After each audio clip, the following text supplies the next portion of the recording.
who would like to bring us all up to speed for a little bit of inspiration?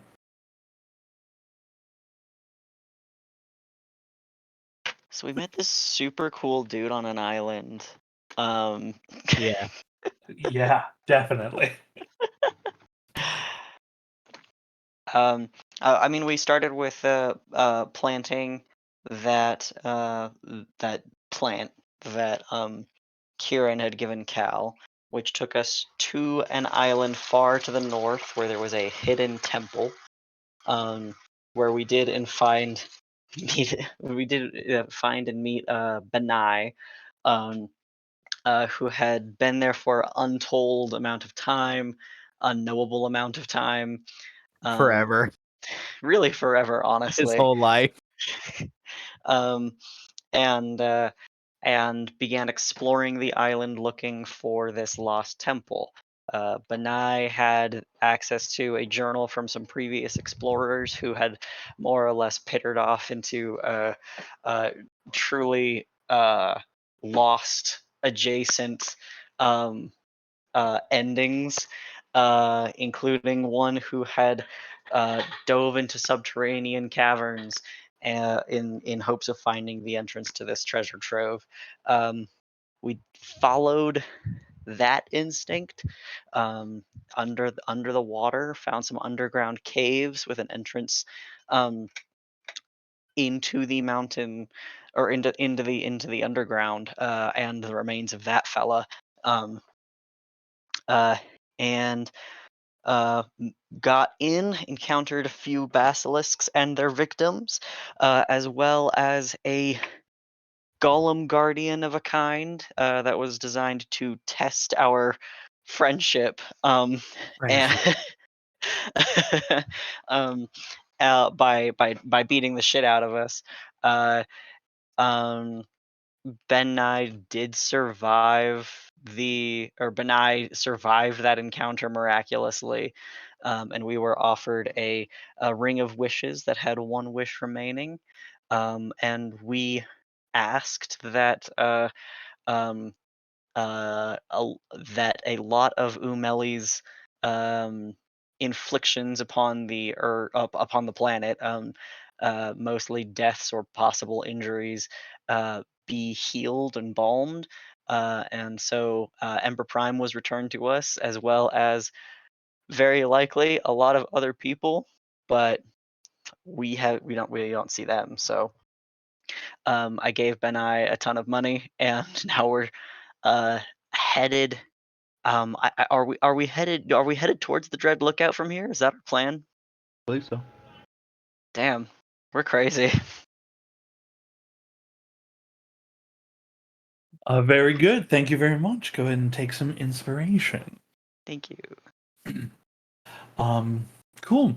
It is afternoon of the first of Flame Rule.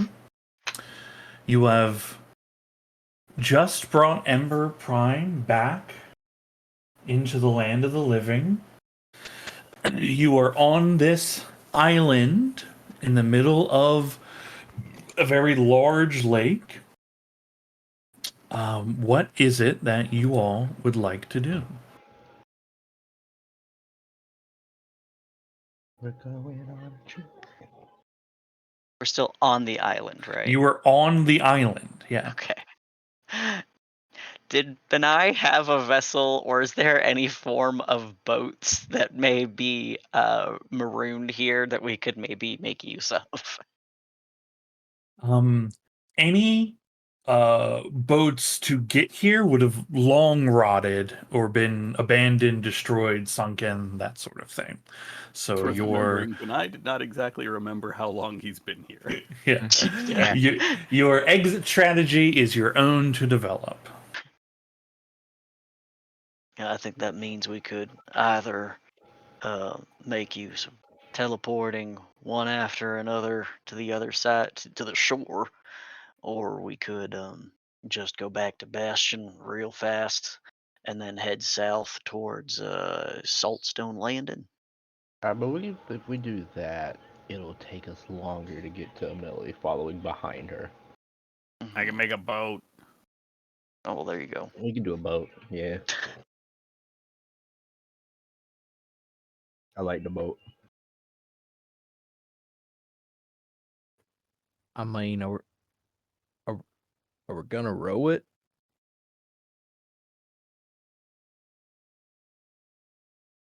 That dip into Merv. Let me see here. Like, it happens from time to time. Yeah. I'm not.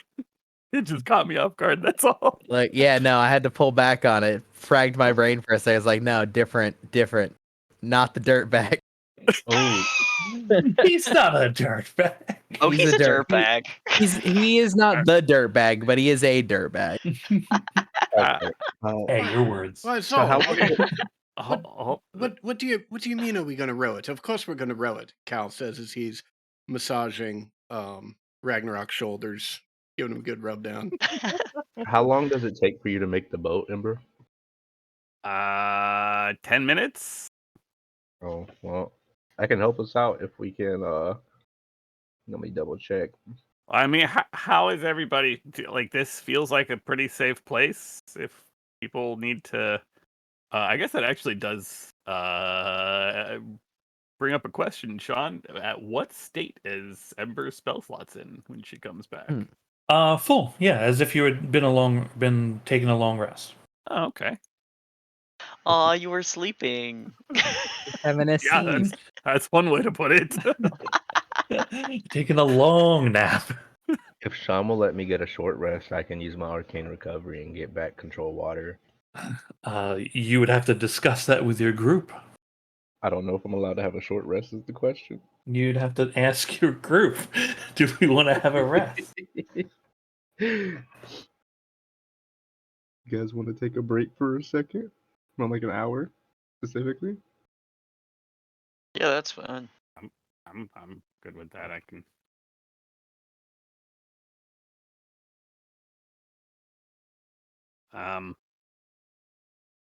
Theoretically, I can make us a boat, and then when we get to the other side, I can turn the boat into like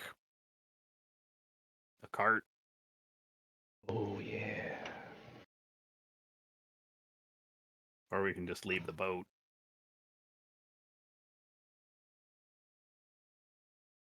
How long would it take for us to walk across the water? I'd have to cast it so many times. Oh, big. I think I try. I think we actually discussed that Okay. outside of game.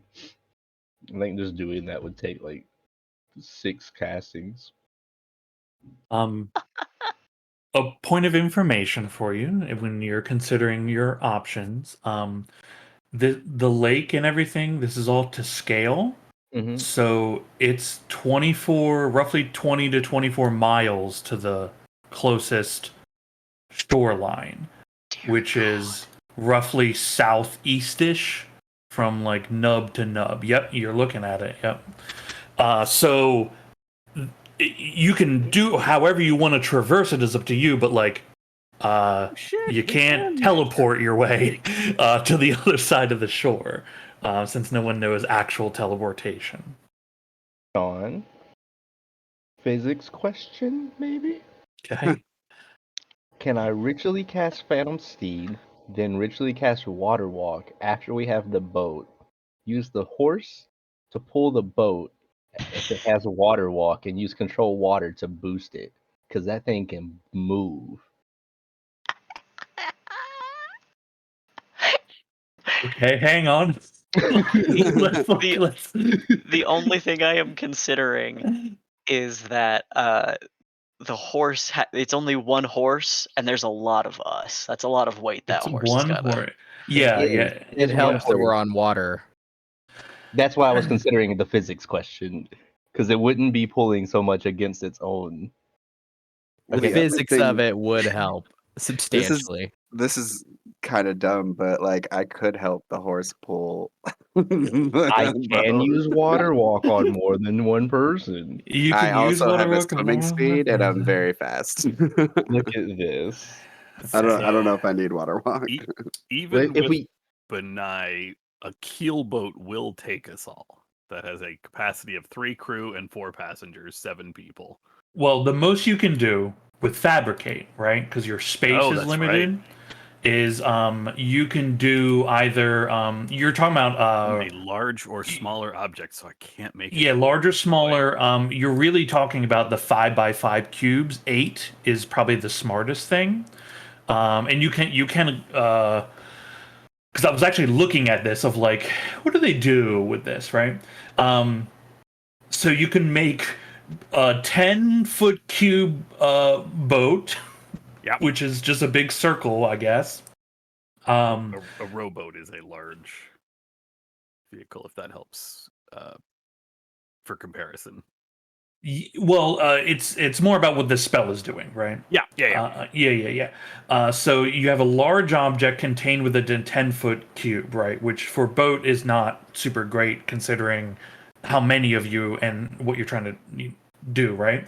The eight connected 5-foot cubes is probably a smarter way. You're talking about like long canoe or wide canoe, right? Depending how you want to arrange those cubes. In terms of that, right? Mhm.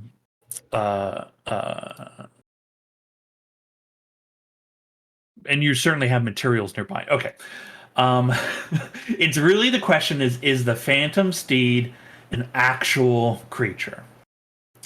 It says creature in the spell description. Mhm. It right quasi horse-like creature. You decide the creature's appearance.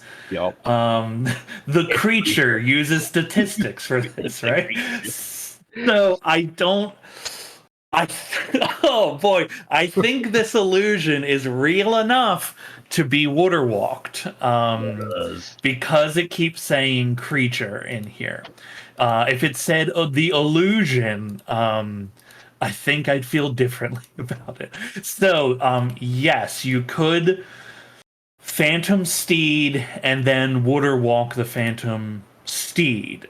Granted, when you do was a water walk, if you're ritually casting right now, you're at less time for the Yep. steed. That's where I was So going to use the control water to boost it, to boost the speed of everything in general, or after the Phantom Steed runs out to use the control water to shove us the rest of the way. yeah, I don't think Which control might water will last long enough to it will do not, that. but 10 minutes is more than anything, and then we can figure it out from there. Yeah, 10 minutes is basic. 10 minutes is for fourth level spells that you don't really have a lot of. You might as well row during that 10 minutes, right? You're really not gonna do much of anything. I could use Flood. That's what I thought about. Oh, redirect flow. Yeah, you're talking about redirect flow, but you're talking about like 10 minutes of control over a 20-mile wide stretch of water. Like that's not really anything, right? I'm telling you as the DM, like this, you can do this, and it will not make a big dent in your travel time, right? Got it. Yeah, you are welcome to do it, Oh my god. If that's perfect, I can just use enlarge on the horse, and he gets bigger and stronger. but not faster, right? Doesn't make him any faster. No, but we still have to discuss the physics part of this. Like, how far could this horse possibly get us in this case? Right. You could run. You could cast haste on it. That wow. It only lasts for More hats. More hats. Stack the hats high. Yeah, you could right. get a very small amount of extra speed for 1 minute and then nothing. Yeah. So I will go ahead since the group agreed. I will go ahead and take the short rest for the arcane recovery. Sure. Short rest. I'll just mark it, then mark it. Got it. And then I will take a 4th level just in case. Now, I mean, Can you Sound- take fourth levels with your arcane recovery? you can take half. The spell slots combined can be equal to or less than half of your wizard level, rounded up. They can't be Okay. above 6th level or higher. Okay. I don't. It's sounding like with the number of challenges we have going on, it sounded more and more like teleporting back to Bastion, where we can buy actual travel resources. Might be the best way to go. But then we lose like a week behind a belly. I hear you, Yeah, but we might lose a week just getting to the shore and then getting like across this landmass back to the water. when the best we can come up with is a rowboat. Yeah, I would again, like, your character knowledge in world. The boat to cross the lake will not traverse the open ocean distance. If you're trying to go from the shoreline to the Dread Lookout, that's not the same water boat. No. Yeah. Really You tugging can't around. create a boat big enough to handle that. No. I just meant to get off this island. Yeah. I thought Precisely. we were walking around after that. I figured at that point we can always swing by Shadowfire and see what the transport options there are.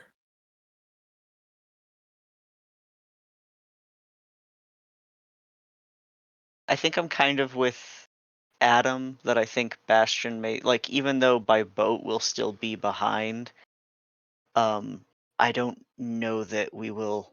I mean, Sean, did you say that we'd be like, if we went by land to Dread Lookout through, like, over the peninsula, that we'd be able to save time? There was Or a chance. There would be a higher chance. You're essentially, like, if you go down to Bastion, you're definitely behind. Right. Right, because she's already ahead of you. And taking a boat, like, you don't have a fast way to get down to Saltstone other than by boat, right? So she's already ahead of you, even if you begin traveling south.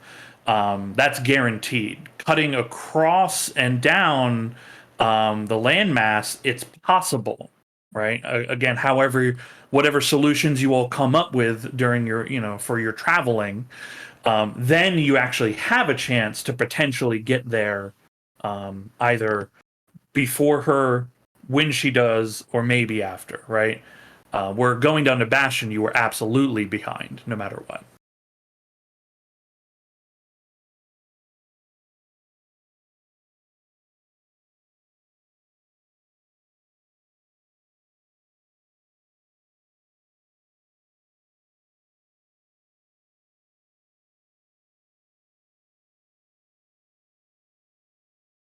yeah, I think I think I'd still. I'm still kind of leaning towards a Bastion, but I don't think that we would be wrong to make either choice. Vote time? Might as well. It's scary that like half of us haven't said anything. That's why I'm saying vote. Now everyone has to weigh in. It's so scary. Cody, what do you think? I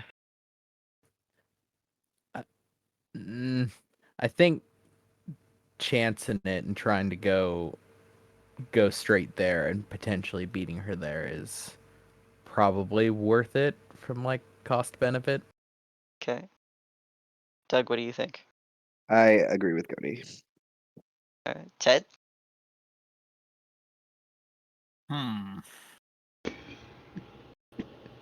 Ted, you could either split the vote or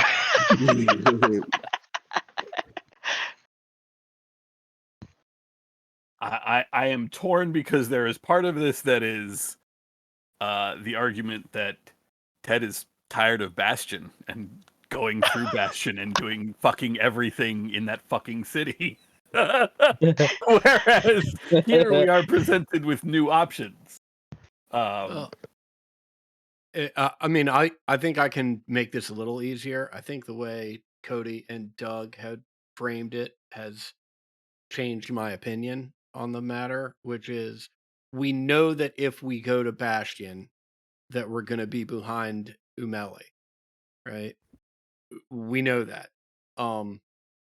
If we try and go around, right, there's a shot that we're going to beat her. There's a shot we're going to be way behind, right? But there is a shot we're going to beat her. So the only course of action we can take where we've got any shot of beating her there is to go around the landmass.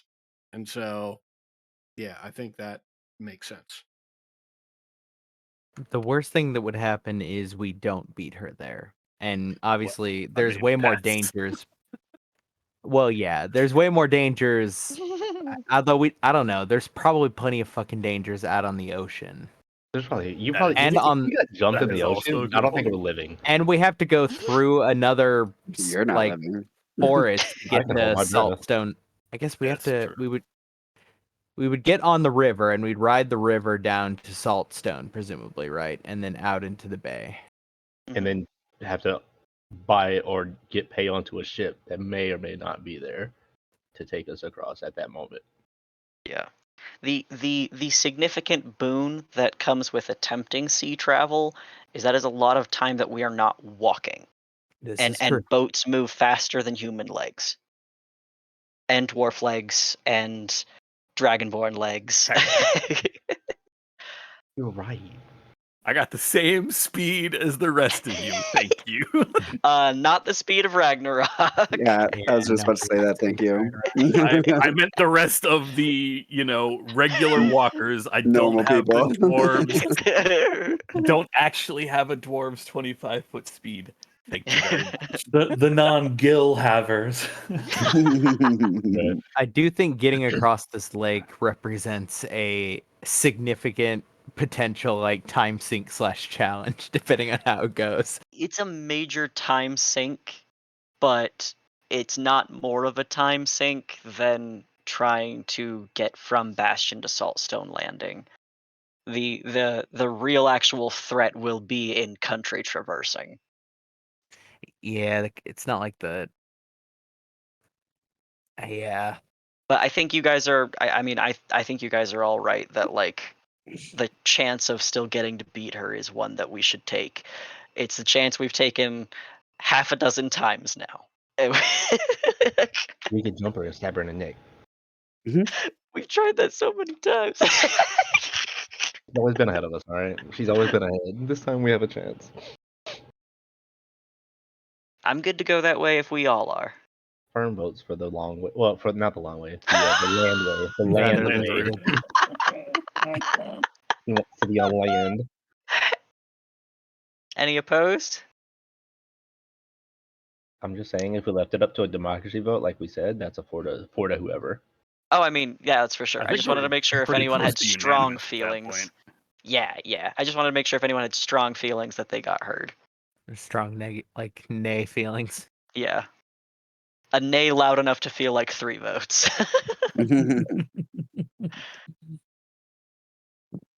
But ultimately, that's a lot of your spell slots, Firm. So I think if that's the way we're gonna go, Not that's on really. you. All the spells I'm casting right now are ritual casting. I'm doing this for free. Well, it's not for free. It's still gonna take our entire day. He said 24 miles, didn't he? It's 24 miles. Yeah. It's 24 Yeah. miles, which is, if we were walking that distance, we would have to be moving at a rushed pace to even try to get there, get through it before we have to take a long rest. But A we would normal only adventuring day is 24 miles of walking. yes. But I Uh, do want to put this up here just in case. Even with this, and if it's not the full hour, it does 10 miles an hour or 13 miles at a fast pace, which I assume if we cut it down to 50 minutes, that 13 would drop to 9 miles, 10 miles. We would only have to do this 3 times, and we cut the 24. So that's 3 hours compared to a whole day. And It's then just keep gonna pushing it It's from there. very complicated.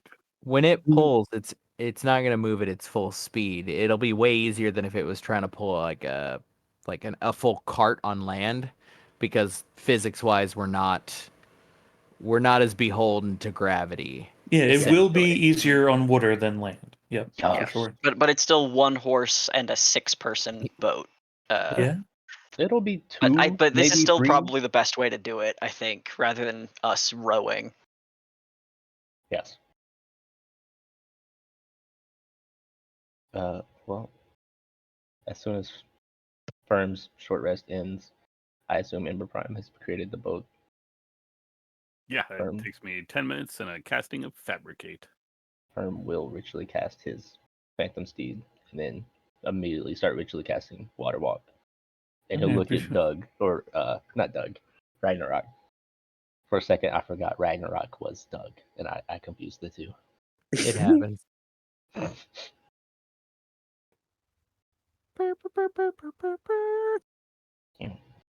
Inspiring leader, everyone. Short rests, song of rest if you need it. It's 13 temp. Okay, but the question is, do they go to Ember Prime or Benai? Nah, I it's think we know that answer. Yeah. yeah. Thank you so My much heart for goes Ember out to Prime. Benai, but Hey, that's pretty Um, good hit dice for Benai. What This is messed up. Ember, fabricating your bow, what do you end up doing? You have plenty of wood around you, 120, what was it, 120 diameter range you have. So plenty of trees to deal with. Likelihood of some kind of like, um, yeah, plenty of trees to deal with. What what do you do? What do you make? Think it will, since Ember Prime has only a basic knowledge of boats of having seen them and is, not trying to create something fancy. There will be a figurehead at the front of the boat that is literally just a giant anvil, which is not aerodynamic in the slightest, and really probably not the greatest figurehead, but there is an anvil. I mean, it's wood. It's not a metal anvil. it's fine. a I'll sit in the carved back. anvil. We'll have to balance this out. I'll sit towards the back. I mean, it's wood. It's like it's the figurehead on a boat. That's fair. This is just In the shape of a I've gigantic The shape of a iron giant anvil. object. yeah. What do It's you could just- use one of the the aerodynamic-ish anvils, the ones that That's are like true. pointed on one Use side. the horn end of the anvil to Yeah, make instead of the square bar. that would Maybe do some kick-ass wave cutting. yeah, maybe it's Basically, hollow this is and a doesn't weigh boat anything. this is a boat as designed by someone who has never been on a boat in their life. Right. It would, yeah, I because you know that it otherwise is you'd. a tub-shaped object. I know that there is a pointy part on one end, but I'm creating a rowboat, so the pointy end is like 2 feet long instead of 20 feet long. Yeah. And then How are you there's arranging your cubes? What size is this?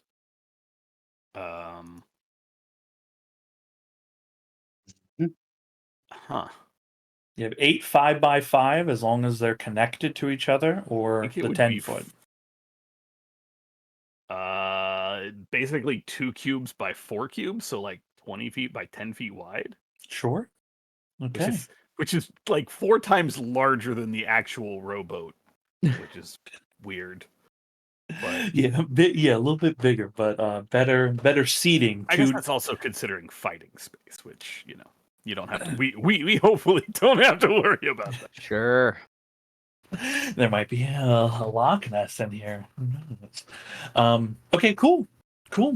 The magic coalesces and pulling the trees as they whip around, and then this form begins to take shape. The boat is created. This time he doesn't make the chef horse. He makes like a muscle horse. And you can just see the muscles like more defined and Muscle more. horse. Okay, cool. Looks very Okay. muscly, same stats as normal, but looks jacked. Shredded. This horse is Look jacked. at the fucking vascularity on that horse. Okay, well, you know what? I did this to myself. I went into the gift search on Discord and Yeah, searched I- for horse. I resisted. I have Probably no some one but wild myself. Oh my Yeah, god. yeah, to that blame horse is but red. No. That horse has 8 legs. It's a little horse behind. Why are the other legs so tiny? Okay, boat made, horse made, and then you then do water walk. Yes, so that puts the horse at 49 minutes. Okay, everyone hops in the boat. Jesus. You have the rope to secure the horse to the boat. It's getting funnier and funnier. Okay. Sorry. The horse begins running across the surface of the water, pulling you behind. It's slow to start, but it begins gaining speed and gaining speed. Thankfully, you are on the water, to lessen the amount that it lessen the restriction of your weight and resistance, and you're able to make significant travel time here. You will, before the horse runs out, have traveled about 9 miles, almost half the distance, before the horse begins to just dissipate into ethereal kind of flutters and then is gone. At the I would assume that Firm would be keeping his time track of it to when the horse runs out and seeing like how far they have made it, and when 49 minutes, you need 11 to cast, so at 38 minutes, like 37-minute mark, he would start ritually casting another one. So when it runs out, the other one, not to replace it and start pulling right away. I understand we would do that, but then we could hook the next horse up and then recast Water Walk as well before the hour mark is. Well, actually, gotta think that one through. Yeah. It would be horses I can made swim. oars. We can row also. Horses can swim, so while it's swimming, real quick, he'll start ritually casting Water Walk and then do it again.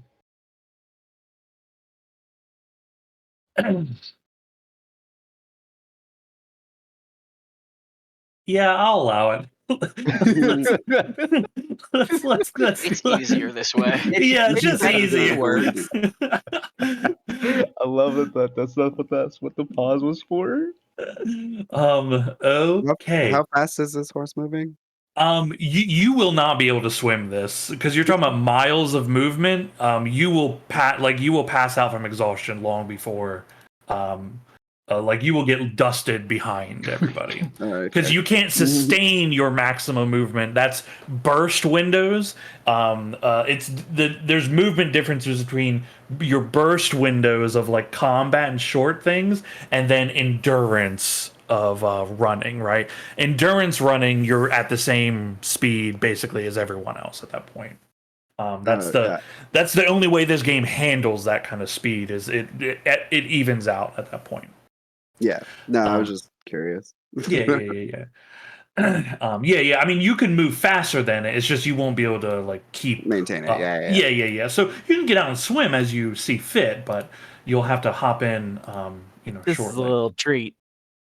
Yeah, just a little treat. Okay, cool. It'll take about 3 castings, and that the third one is just to get you over the finish line, It's pretty good. to the edge. So in roughly 3 let's just call it 3 hours, you're able to traverse to the other side of the lake, and that leaves you early evening, late afternoon.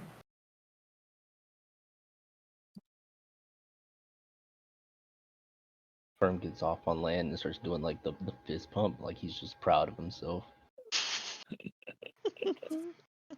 And you'll have let's say roughly 20 minutes left of the horse, maybe 15.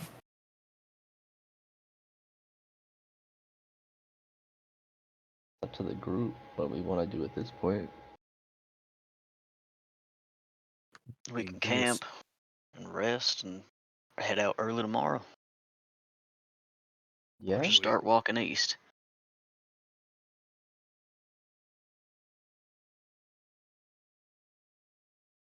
Do we want a wagon or a cart? Or should we just leave the boat and be done? I think a wagon would only do us good if we had. Yeah. Yeah. A horse we didn't have to call every hour. Not that I'm not appreciative of getting back. I just meant, for time purposes. I guess camping's fine. I will say, this far north, this side of the lake, the forest here is not quite as dense as some other places, and certainly not quite as dense as it is on the western side of the lake. And it looks like it gets more and more sparse the closer you end up going towards. What you can see are just smoke rising far, far in the distance. A cart could be possible once you kind of clear out of the forest where you are here. It will be slow going in general because there's no roads, right? So it's not smooth for it. But should you create something that works, the Phantom Steed, even recasting it, still moves you faster than you're walking. I've been doing this a lot, but another question, Sean. You said not smooth casting. Could I use mold earth while we're on the way to make it a smooth path for the wheels? Nah, it's too much. Damn. Yeah. I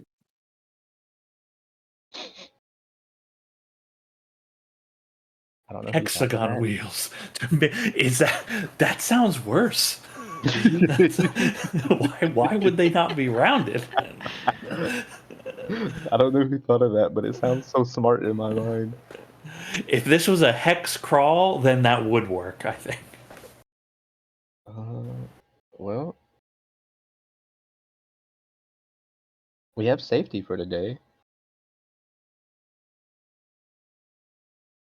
If you guys want to, start early in the morning and then proceed from there.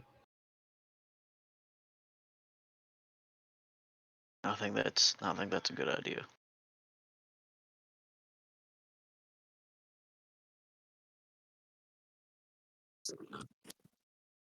Okay. Does Benet stay on the island? Does he come across? Benai has cash. Benai is leaving that place. Okay. Benet hops off the boat. Does Benet take his leave? I genuinely think Benai would follow for as long as he can until he gets to somewhere safe, like a city or something. He's just the dude out in the middle of this horrible place with no. Okay. The island was safe, but this is a lot of walking. I mean, you are welcome to take the boat and just go down the river. With his walking. Oh yeah, he healed.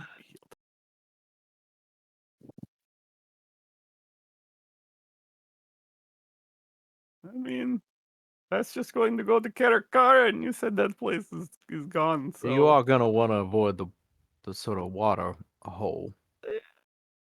He avoided. go with you to Shadowfire. It'll be fine.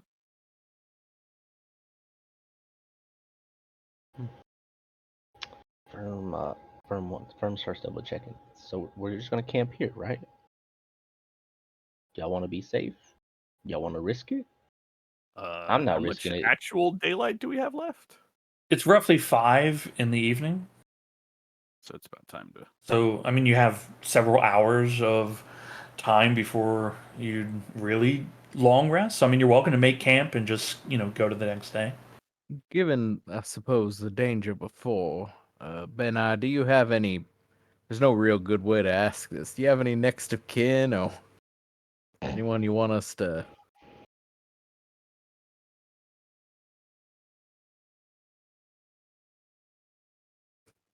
Just trails off. Not really. I have a wife somewhere. Oh, One day. you do. One So? day. You mean a hypothetical wife or? Sounds like And know what old Benai will find one day. Your wife live in Niagara Falls, does she?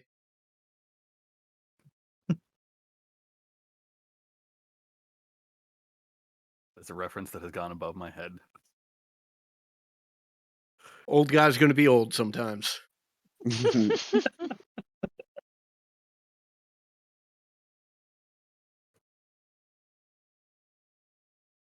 Okay, sounds like camp is being made. Firm is going to look at the group and he's like, "Well, I'm not sleeping out in this wilderness and getting got, so momentarily and he's gonna start casting this and letting everybody know if they want to be in. Yes. Yes. Mm-hmm. Okay. Tiny hut goes up.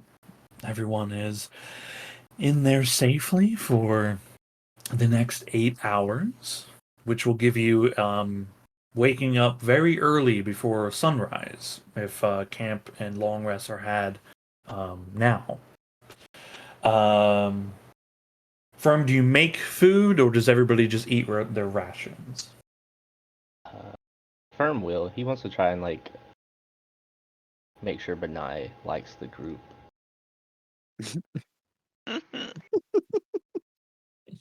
And try to make try to bribe him as his We're doing friend. community outreach here. Cool, hell yeah. Cannot Well, stress enough how much this man was supposed to die, and you Yep. don't have to concern yourselves with him. you've done this, Dad. Yeah, you made a challenge. You've made him have into done a this. pet. You could have let him just leave immediately, and you have not. You could have had him trip and do a whole comedy about it, but no. You could have just taken the boat and said, "See you later." Okay, cool. A luxurious meal is magically created for everyone. The plates and silverware aren't in this, but this is what he decides.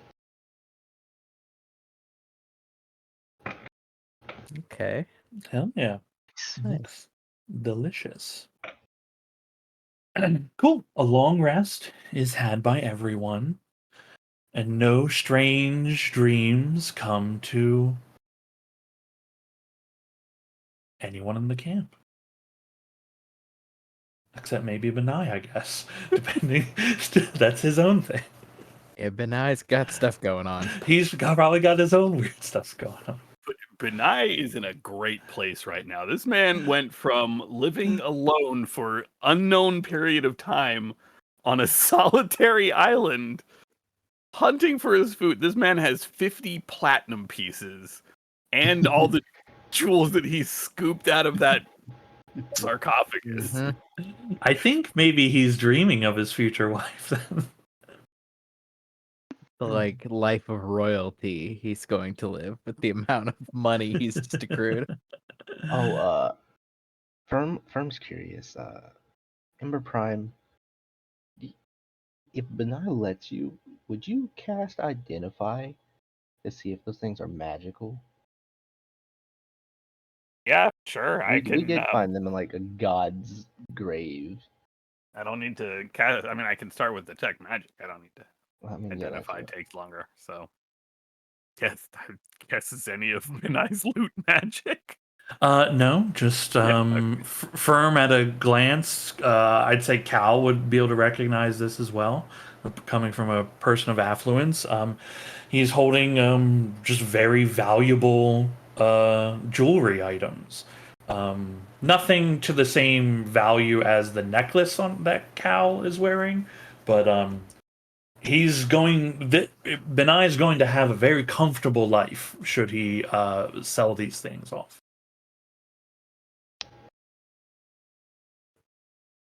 okay.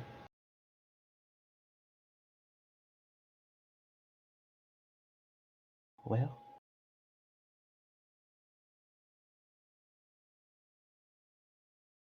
good old morning time. Cool. Long rest is had by everybody. This is the second of Flame Rule. You would be waking up roughly 3 in the morning. The sun has not risen. What is it you all do?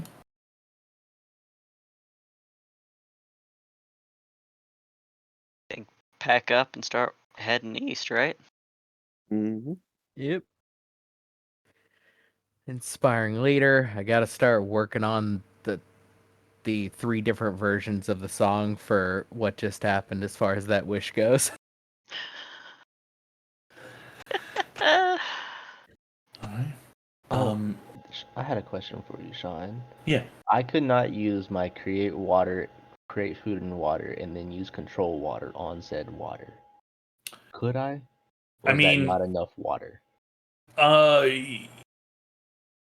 you like the containers you have I'm assuming you're not walking around with a barrel, right? To hold 30 gallons of water. Yeah, It's no, essentially that it fills whatever cups and like like water skins people hold out that it magically fills, right? yes. Now, if you wanted to just dump the water onto the ground, it will make up to 30 gallons, so you will have extra water. And then, yes, you can control that water, but again, it's not unlimited water like a lake is. It's just 30 gallons of water. Yeah. What is it you're hoping to achieve? I was just thinking about it like in a fight, if I just dropped water on like in a spot and they're like, oh, you ain't do nothing, and then just pull control water out and throw a whirlpool at them.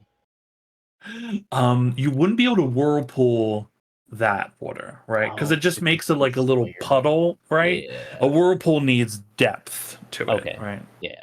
Yeah. Okay, that's why I want to make sure. Yeah.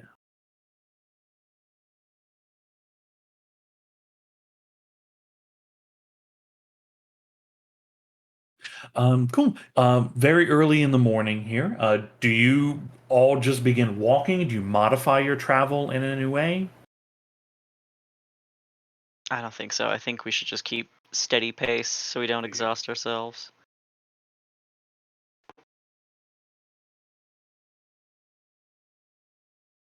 Okay.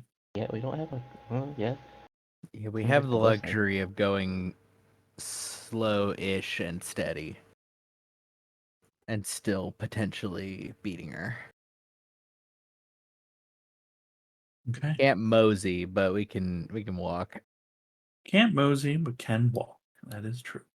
Also, I'm switching to my climbing speed. Okay, cool. Climbing speed. Cool. Ember, can you roll a d12 to see if anything happens on this day of travel? Okay.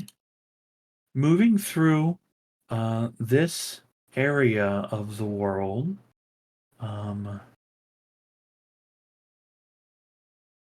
you're still within the density of the main forest, but it's becoming thinner and thinner, and every now and then you're seeing trees that are less well grown than others, or beginning to find their way in your path. Um, they seem to be a little stilted, stunted. Uh, the leaves on them more like fall colors. They struggle to survive a bit. Anything special anybody does this day or evening?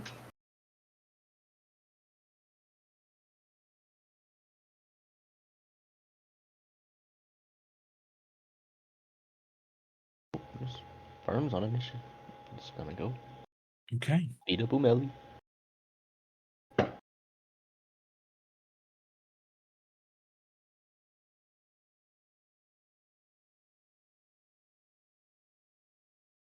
Okay, the next day arrives.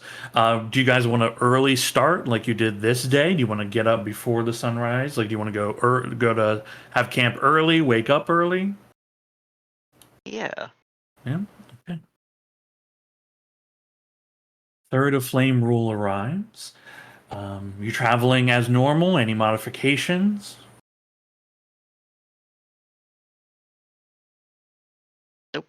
Normal. Okay. Okay. Can I have Cal roll a d12 to see if anything happens on this day?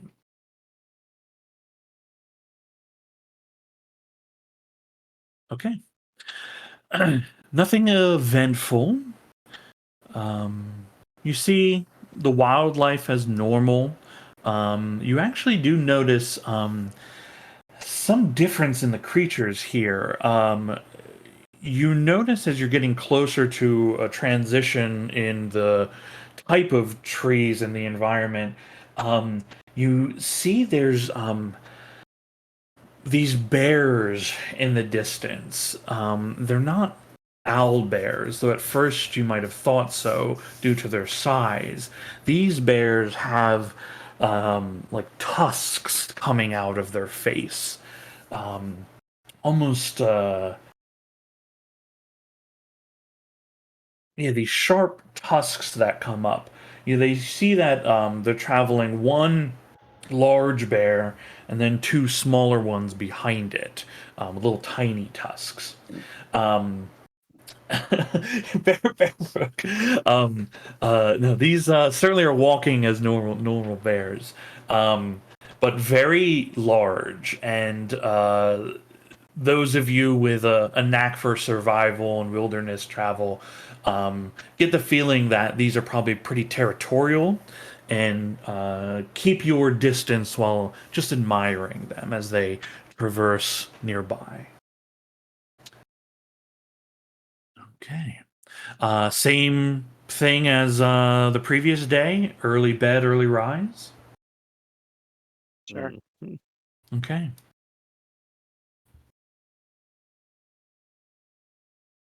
It is the fourth of flame rule.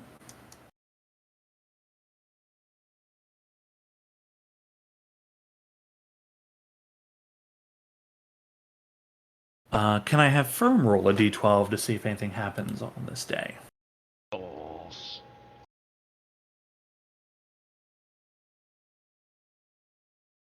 Yeah, boy. Okay. Everybody getting got. Wah, wah.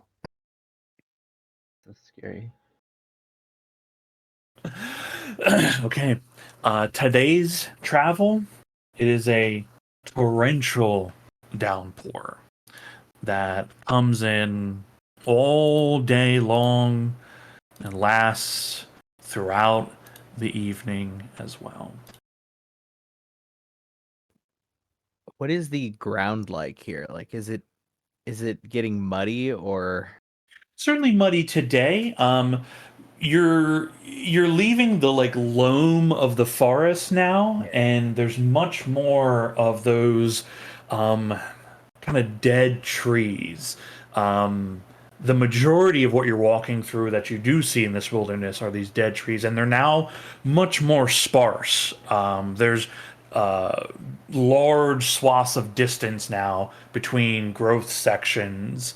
Your sight lines are vastly improved, but you're not able to, see the end of the world. You're still within a forest-like environment. But one of the things you are noticing, let's say Zol, you noticed this, as this torrential downpour began in the day, you noticed strange sounds as you were walking through, like a little tss,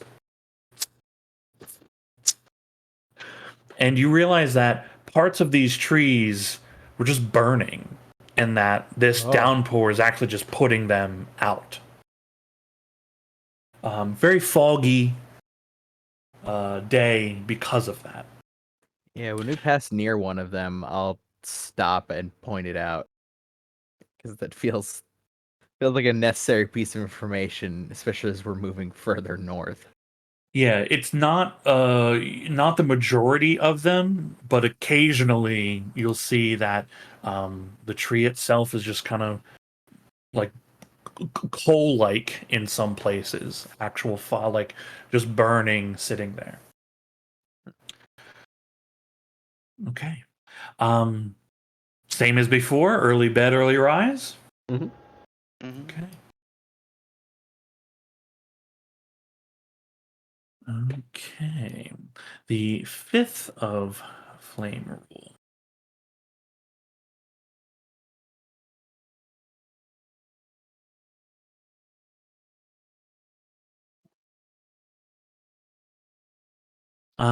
Can Ragnarok roll a d12? See if anything occurs on this day. Okay. Hmm. The rain begins to subside, but it becomes very, very windy today. The wind is blowing debris into the air. A lot of times you're having to like pull up or fashion some type of wind, like some kind of cover for your face and eyes, as just small bits of dirt and particulate are smacking against you the entire day. Nothing to cause injury, but to make the travel very pleasant. Show me a spot number.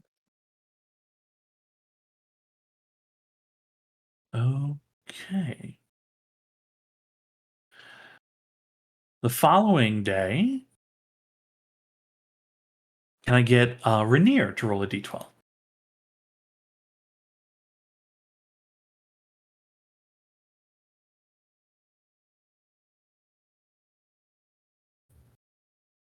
Okay.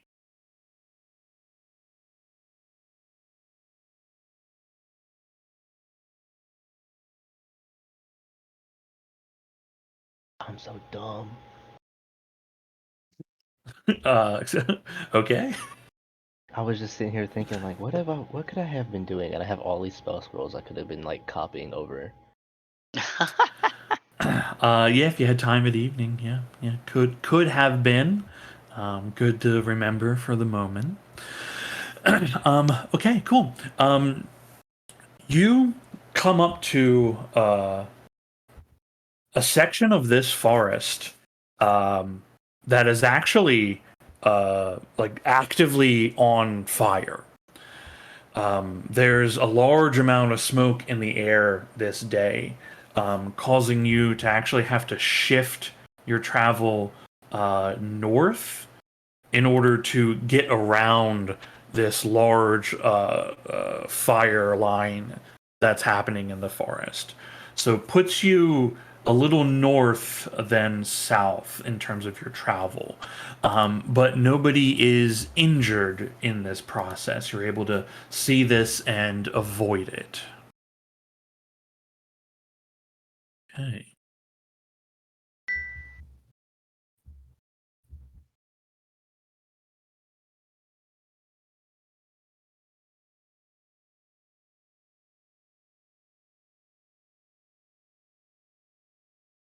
Okay. On the 7th of Flame Roll, can I have Zol roll a d12 and see if anything transpires today?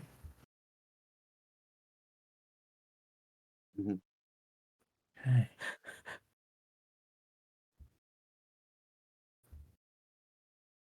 Making your way through avoiding this fire line being pulled ever northernly. um, you find yourselves walking through a very burning part of this tree line. It's not the fire line, but the trees themselves now are just the wood itself is just like coals, and you see these embers just running through them.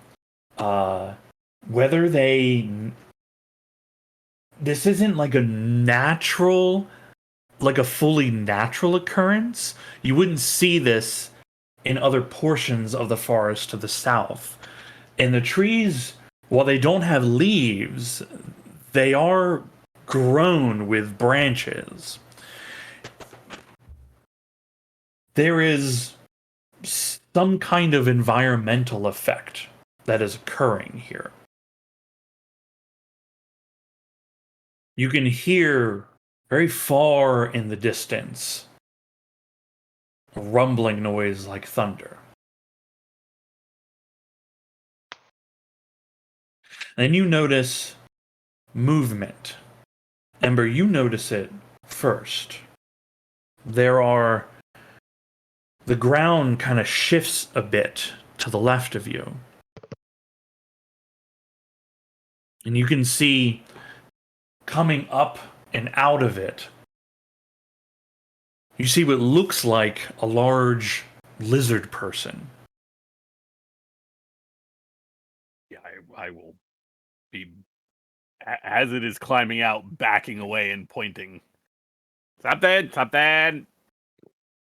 It's about 50 feet to your left. You see this person, kind of this humanoid emerging out of the ground.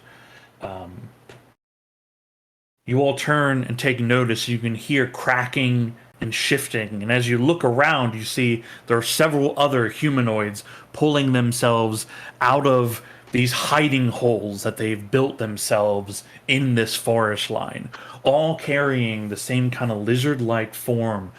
There are pieces of hide armor, some swaths of metal on them. Many of them are holding either large clubs, gnarled-looking axes. These are all very large-looking lizards. There's about 4 of them in total right now. Each of them is... Ragnarok, you're very tall. How tall are you? Oh gosh, do I even have it in here? I think 6'8". About 6'8". Zal, you're very tall as well. Tall's taller than me, yeah. Yeah. No subtitles on this one. It's gonna be auditory. I just quickly take it out and like click it surreptitiously. Okay, cool. Yeah, just a little click, click. But especially like before, as I start to see more of them come up, before they are fully assembled, yeah, I want to get this off. Yeah, easily done. They form like a kind of they form a circle around you, but they're at distance, right? They're about 50 feet away. And again, there's only about 4 of them, right?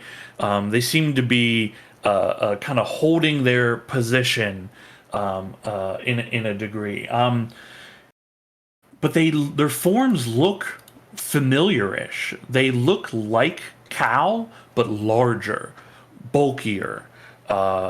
Their skin is swelled to show like large swaths of muscle underneath these tight scales. All of them have this deep crimson red to them, sharp yellowed eyes. These are all dragonborn, but they don't look like the dragonborn of the south. These look much more brutal in nature.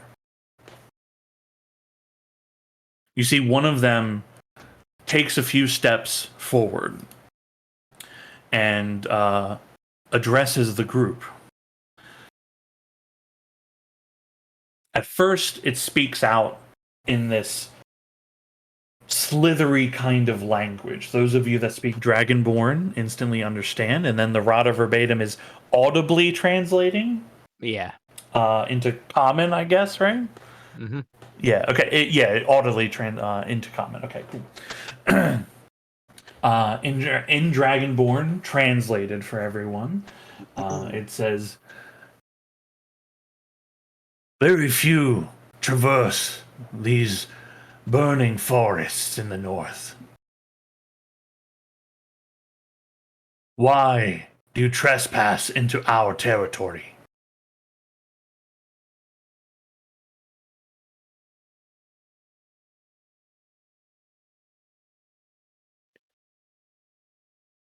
I'll kind of look at Zal, and We are just passing through. We did not know it was your territory. In common.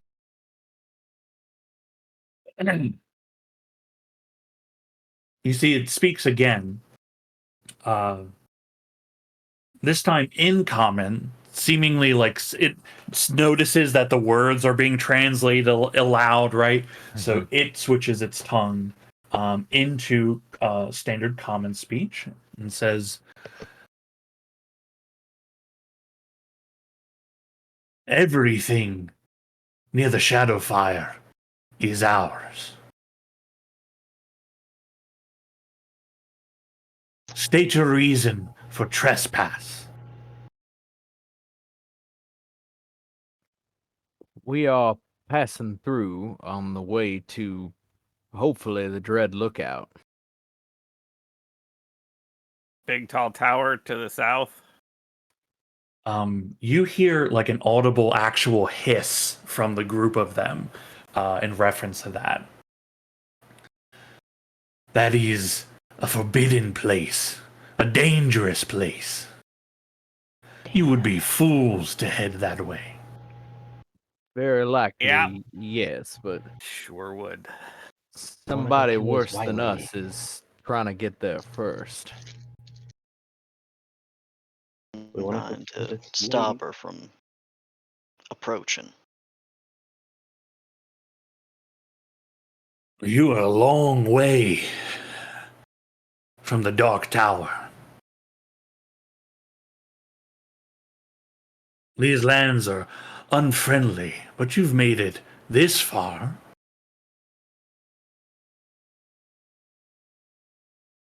You seek Are- someone. In a manner of speaking, she is headed to the Dark Tower, as he said. She believes she can get We it open. intend to beat her there. There is nothing to be found there. Occasionally, southerners explore the area, but to leave empty-handed. She doesn't frequently take no for an answer, and has leveled a city trying to find How to get in. power. We've caught her once, and we trusted her to folks we maybe should have had less faith in. She got away. We're trying to make it right, prevent anything worse from happening. You say they destroyed a city.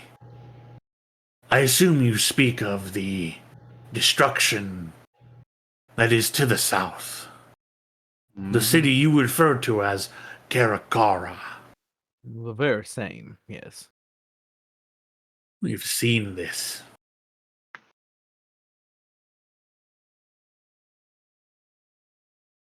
How do you know it was this person that was responsible?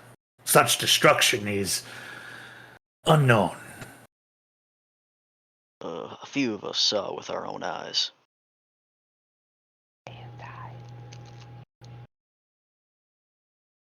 Can I have Rainier and Zal make persuasion checks for me? They're uncertain of the truthfulness of your words. Would my background Oh my feature? god. Jesus.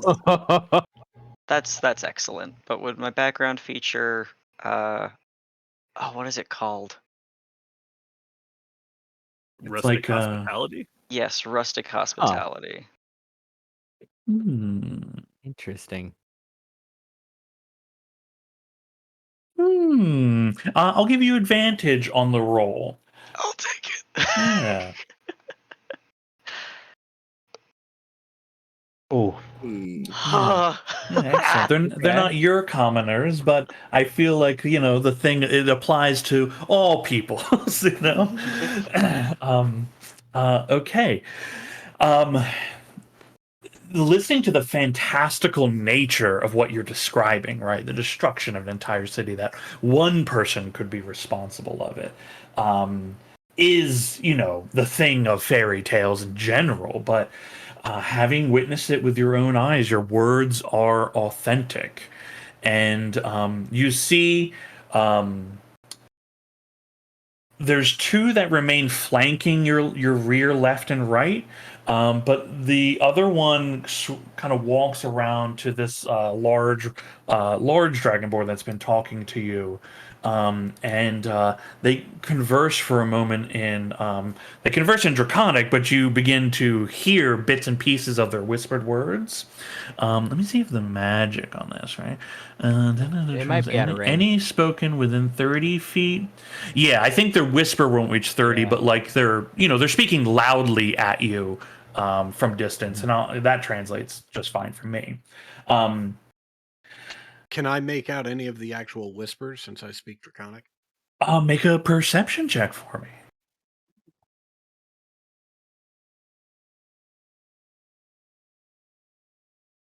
Okay, yeah, you pick out pieces of it. They seem to be discussing like, do you really think one of these Southerners has that power? I mean, these people seem to be speaking the truth, but an entire city? We know that there's a hole where a city in the south is. Our long scouts have already discovered this. And Look. the discuss. Oh, go on. Look, it seems a very simple position you find yourselves in. You can either help us get to the dock tower to the south as quickly as possible by selling us whatever wares you think might traverse the land as quickly as possible. Or you can fend for yourself when she is unsuccessful there and decides to come north. I've seen a level 1 city. I can't imagine she'd have qualms about leveling a second. Let her come. The great fire spirit protects us.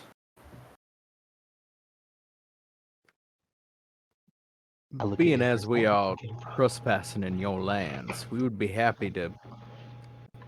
I don't know if our coin is of the same value to you.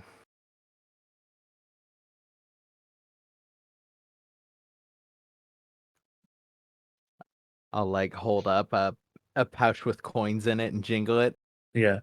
You see this one looks at it and looks back at the group like it kind of, you can tell that it's disregarding the coin. And it says, "We do not trade with the Southerners. Trade through coin is not our way." That is why I asked. Traditionally, if we were trespassing on somebody else's land, we may pay them for the inconvenience. But I did not want to offer currency that was not of value to you. Can I peek over his all shoulder and be like, "You like food?" An eyebrow is raised at that. "Everything that lives must eat." I can cook. He can indeed cook. A trade could be made. Exchange. If this person is dangerous, as you say, and they were responsible for the destruction of a city, we may be able to assist you in getting to your destination.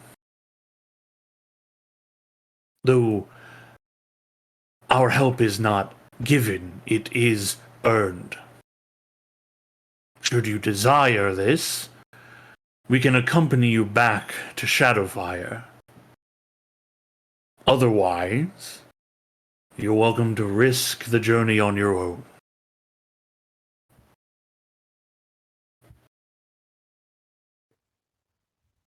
Would you be taking us to meet someone at Shadowfire, presumably? They nod.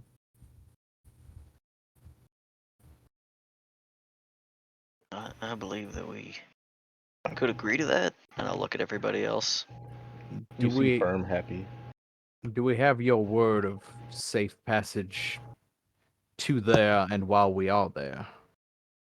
We are putting ourselves at your mercy, which is your right, as this is your land.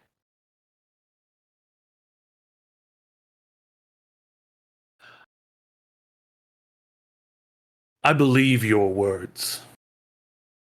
I will take responsibility for you. You will be safe unless you prove yourselves to be of danger. I'll roll an insight real quick. Yeah. I don't necessarily have any reason to distrust him other than the general, but ooh, a 2. A Ugh. 19 and a 2 feels bad.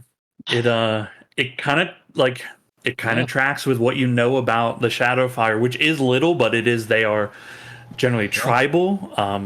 Their belief in that like might makes right, that the strongest are like whoever's strongest gets to lead and that sort of thing, right? Very society where it is you must prove yourself, prove your worth essentially.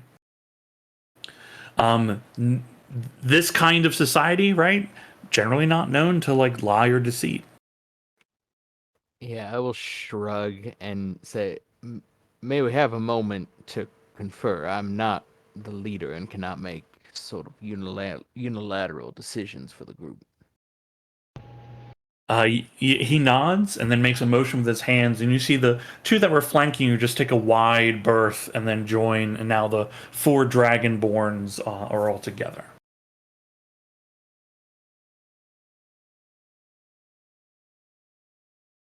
I get to cook for So them. what do we think? Do we go back with them to the city, or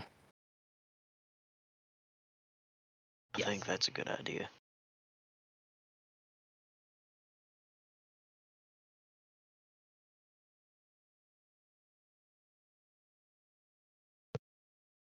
Ember Prime is nodding.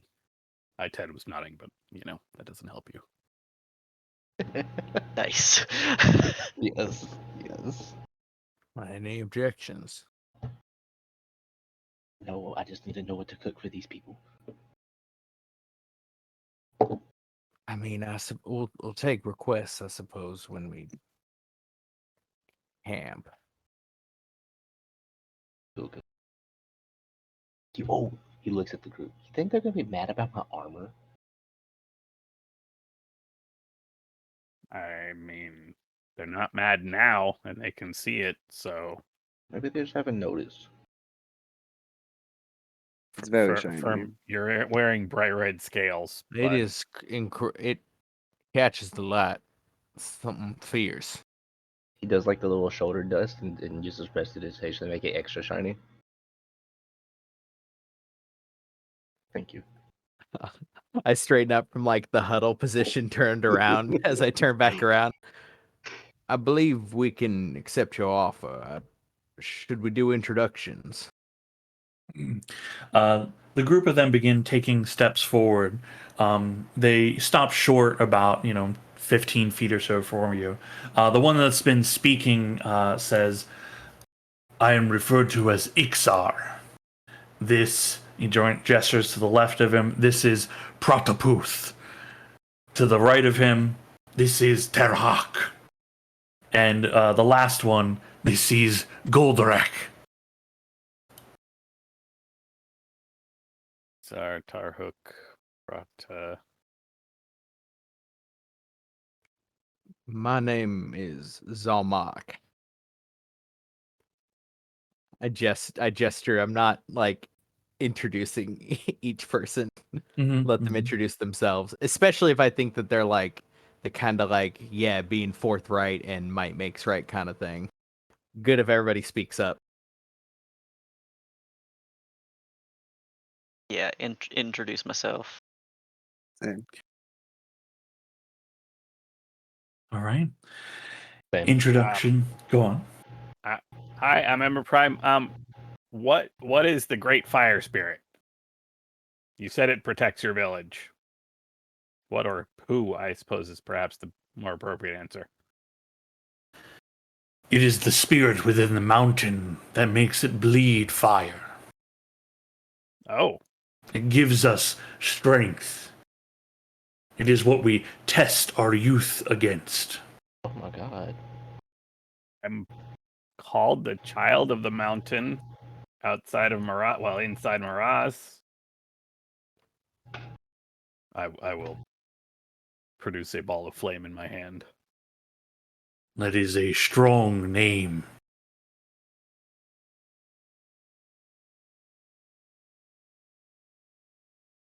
Is it forbidden for outsiders to meet this fire spirit? I'm very curious. There is a trial you could take. Not all come back from the mountain.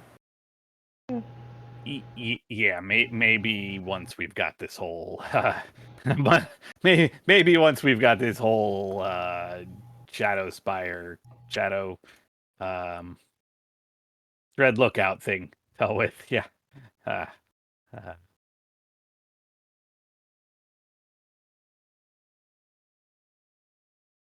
Should you prove yourselves friends of the Shadowfire, perhaps you may earn the right to challenge yourself against the mountain.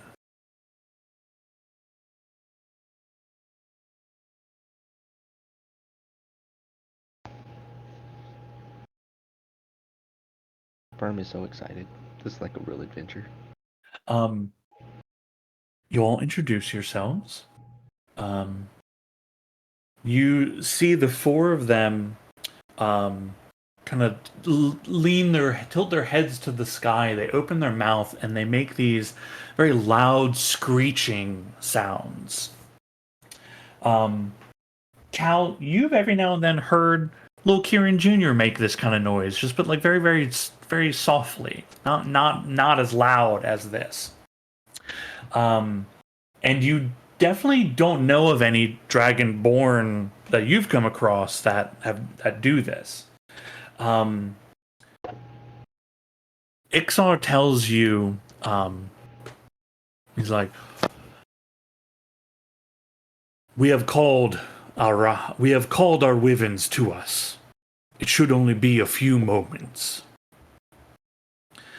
And after about 2 or 3 minutes, you begin hearing flaps of wings and screeching cries filling the air, and you see in the sky a series of 4 different wyverns swirling about and then coming and landing with loud thuds into the ground. Each of the dragonborn walks towards them as they kind of rub their hand along the neck as the different wyverns kind of like screech and allow themselves to be pet. Once they take notice of your group, they kind of all in unison have this very kind of predatory look to them.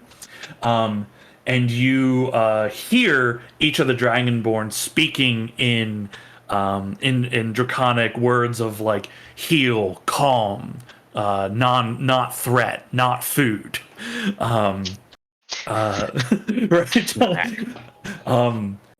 The dragonborns gesture for you all to like get on these wyverns with them. Oh, Fuck wanna- yeah. I want to hop on with the rock. Yeah. Okay. gotta put my fool mask on.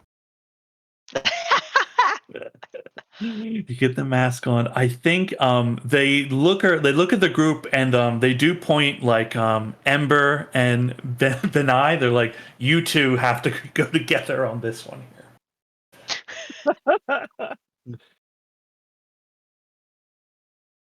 Yeah. They help you up on to the wyvern. The mounted seats they have on these things. Normally, you can see it's definitely built for one, but they have small little bumps to allow additional passengers. Benay and Ember, you are the two of you, Ted, are squeezed together pretty tightly. There are little handholds built into the leather for you to like grip onto as they hold the pommel and they pull the reins up on it. These things rear back and screech and then begin flapping strongly and lifting themselves into the air.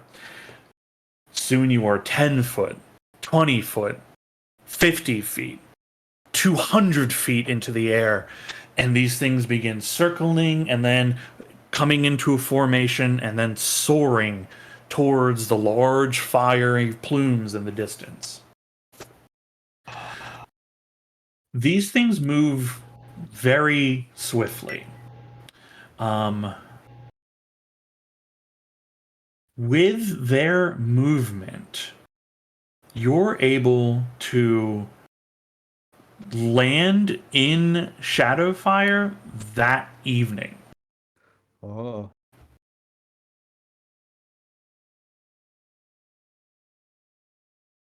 Let me switch this to hours. Okay. It is late. These animals are extremely tired, having stopped a few times along the way for water and food. As they've just like swung back down and found some living animal and just scoops it up, eating it as it begins flying the way birds do. from up high, are we actually capable of like seeing the volcano? From their height, you're not at the top of it, but yeah. I mean, as they're approaching into Shadowfire, like this city is like Maras, like butted up against the bottom of a mountain, and there is just volcanic activity, molten rock just spewing forth. These things just seem to be erupting eternally, as far as anyone knows. Most of it pours its way and finds its way into the coastline and ocean nearby. Others seem to be finding like pits that fall down into the earth as they just sink further down into some chasm. You can see in the city of Shadowfire, everything is lit by torches here. There are large wooden walls built of wood and bone and stone surrounding this. The wyverns land in a sort of paddock, and you can see that in this paddock, there are easily about 24 wyverns just in this one alone. And Ixar explains that they have several of these paddocks holding many, many wyverns for their tribes.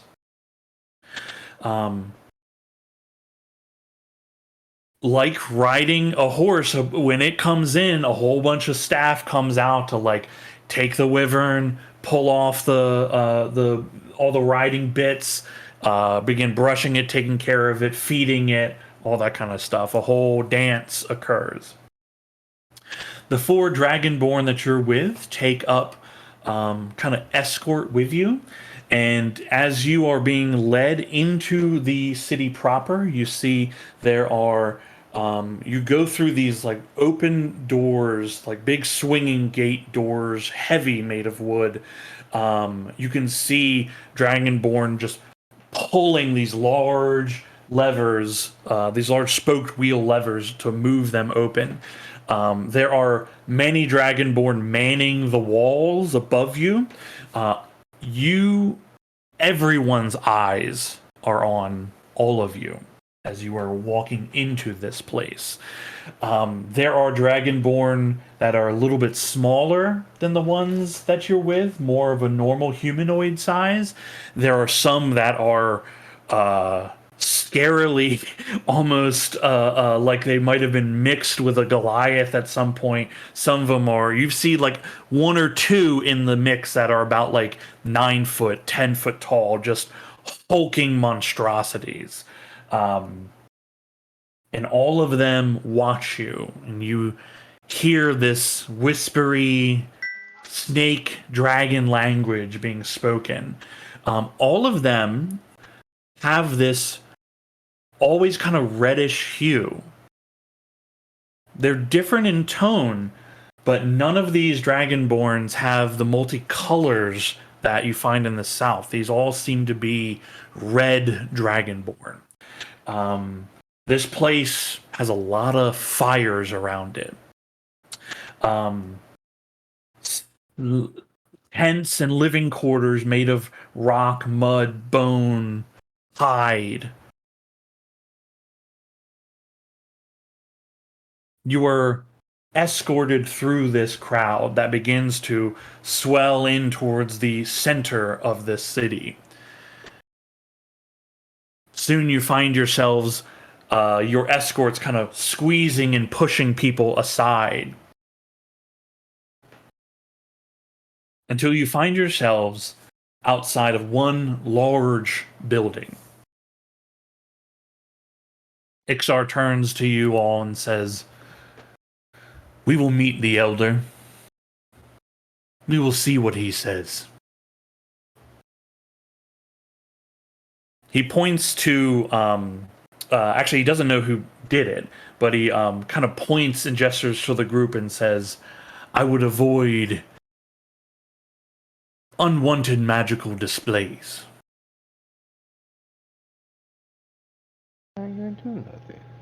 Yeah, I will hold up the like rod of verbatim and say it cannot be used again, and I will not be doing any magic. He nods. Your escorts just take up stance outside this large building. You see Ixor looks to the guards standing in front and says, "These outsiders have information the Elder would find interesting regarding the Dark Tower to the south and the events occurring in the Southlands." The guards kind of look at each other, then nod at Ixar and step to the side, and Ixar just lifts the flap of hide that is the doorway entrance and holds it open for you all to enter. Go right in. Mm-hmm. All right. Everyone enters in.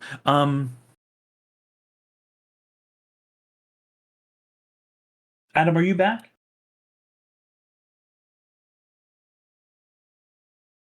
Okay, he's still BRB. All of you enter in. Oh, hey, Adam. Yes. Hey, do you have Kieran summoned out at the moment? Yeah, although I probably tucked him into my robe when we were flying. I don't think. Yeah, I think those things were probably flying a lot faster than he can fly. Yeah, okay. Okay, cool. You all enter in. And I be entering last behind all of you. Yeah, we dropped him off here. He lives here now. He lives here now. I really should have taken the boat.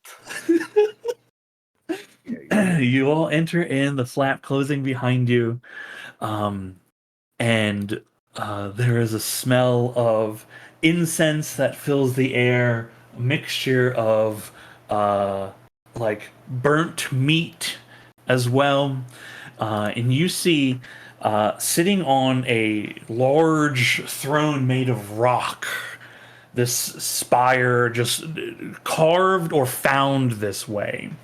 You see a very large looking draconic entity, very deep crimson. This is one of these dragonborn that is roughly about 9 foot tall, one of the very large ones.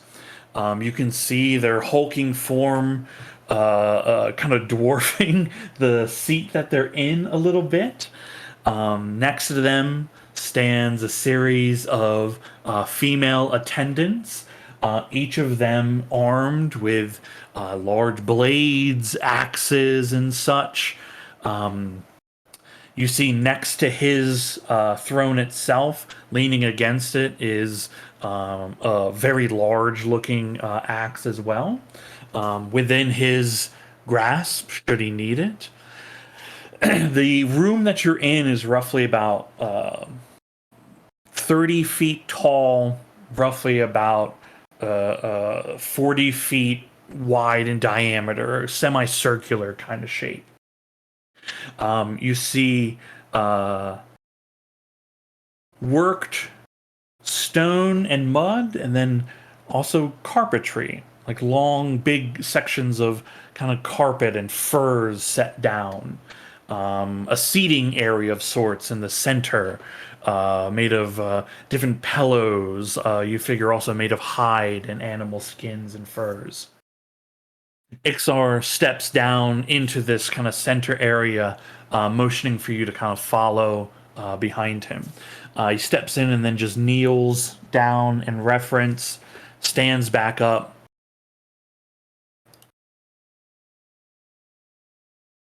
Elder Ankush, I have brought with me visitors from the Southlands.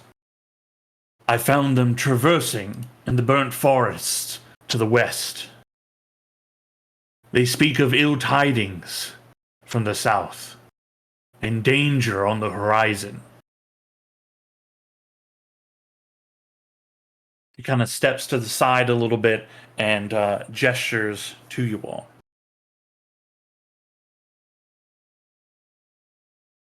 You see the large crimson dragonborn looks at all of you. I am Unkush, leader of the Shadowfire tribe. What news, what tidings do you bring?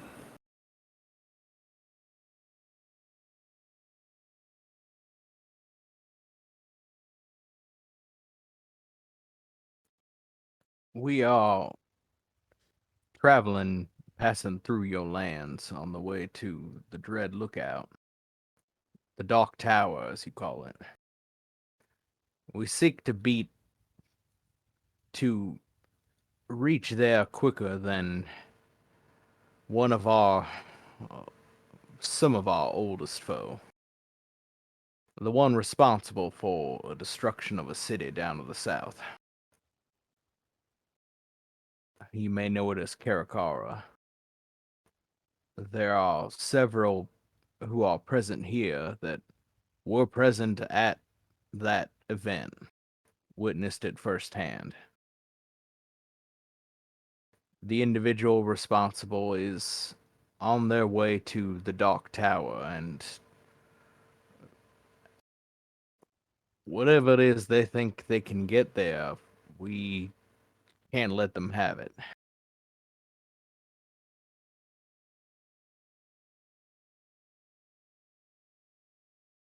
What is it you believe is in that place?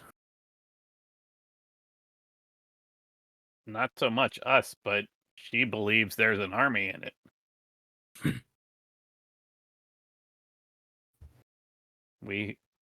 A previous expedition has found one thing, a strange construct of a sort.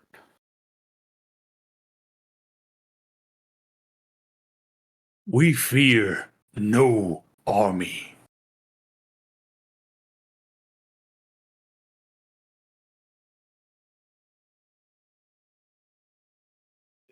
If she's to be believed, if she's to be believed, this army that she's trying to get is already dead? Undead creatures? An army that never sleeps, never eats, never rests. I'm sure we've all got our legends that way. There are such things that find their way out of the shadow spires. We have been combating them, keeping your land safe for time immemorial, since the great fire spirit created us.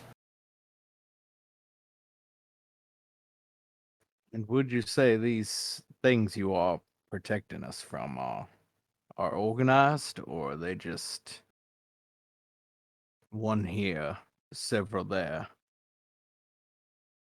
They are chaotic. No more than wild animals. The stakes here are, then, I suppose, what would happen if similar creatures were under the effects of, or I should say, under the will of something intelligent. What if they were not animals?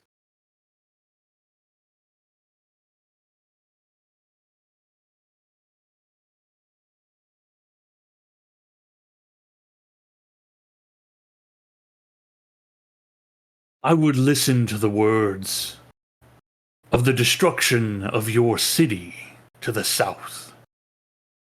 You saw it with your own eyes. This information is interesting. How was such a thing done?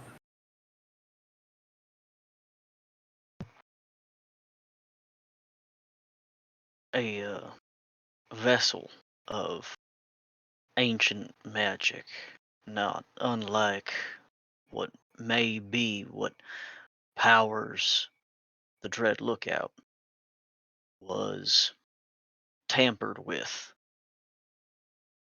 by a witch who in her quest for power and authority, pulled it out from under the city and ripped it to shreds. And with it came ripples of information, secrets revealed to innocent bystanders, ourselves, and others.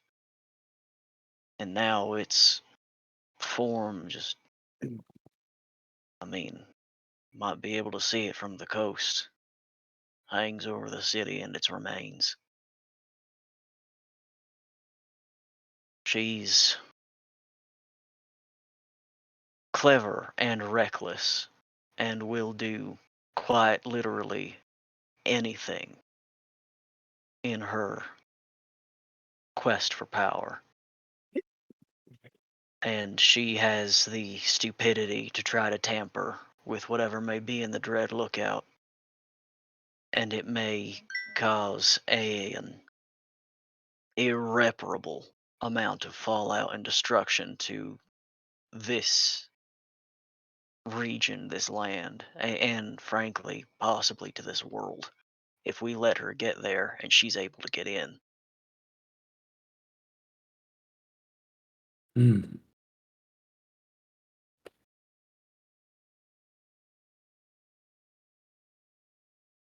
I trust, Ixar, you would not have brought them to me if you yourself did not have faith in their words. You see Ixar nod. Ankush turns his head to the left regarding one of the females nearby that is holding a large staff. He says to her, Yilmik, what do the bones say this day? See, Yilmik steps forward and pulls out a small bag from their belt, pours something into their hands and begins shaking them, and then casts the bones onto a stone table nearby. See a mixture of what look to be teeth, fingers, maybe knuckles of some kind. They begin to move their hands. Yes, the bones speak of incoming dangers, though unknown. The sky is falling, bleeding, bleeding darkness into this world. The bones believe them.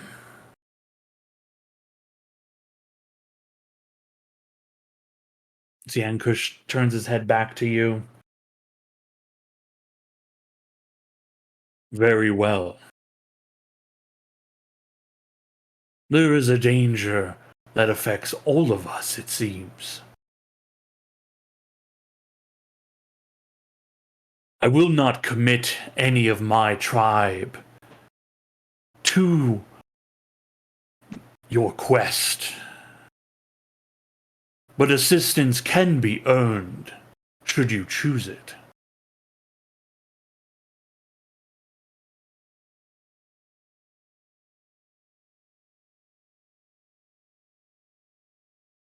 How think- far would you be willing to take us to the south without endangering your people?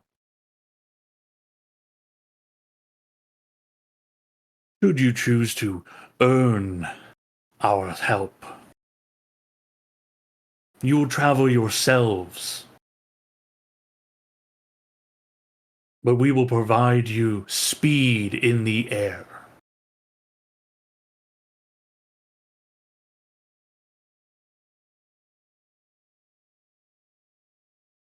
I think, given that we'd like to cut her off and head her off the best we could, it would be foolish of us to refuse this offer. And you are generous to extend it.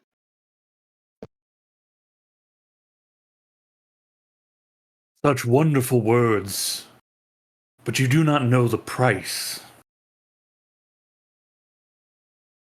Pick the strongest among you. Glance at Ragnarok.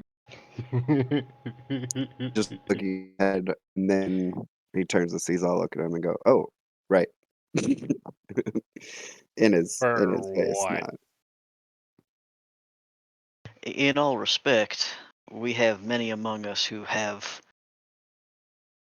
varying strengths.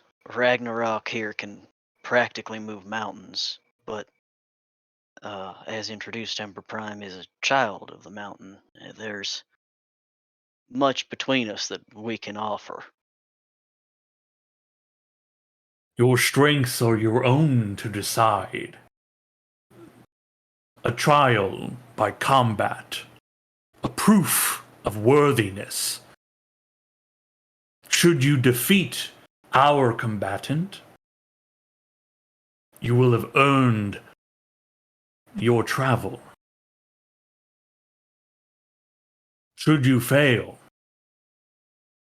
you will be cast from the shadow fire, and you will walk.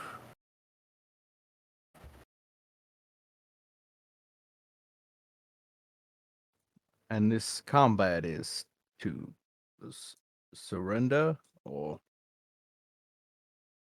I do not wish to see any of you harmed, nor do I wish any of mine to be injured as well. This is not a matter of killing your opponent. It is a matter of proving your strength, whatever that shall be.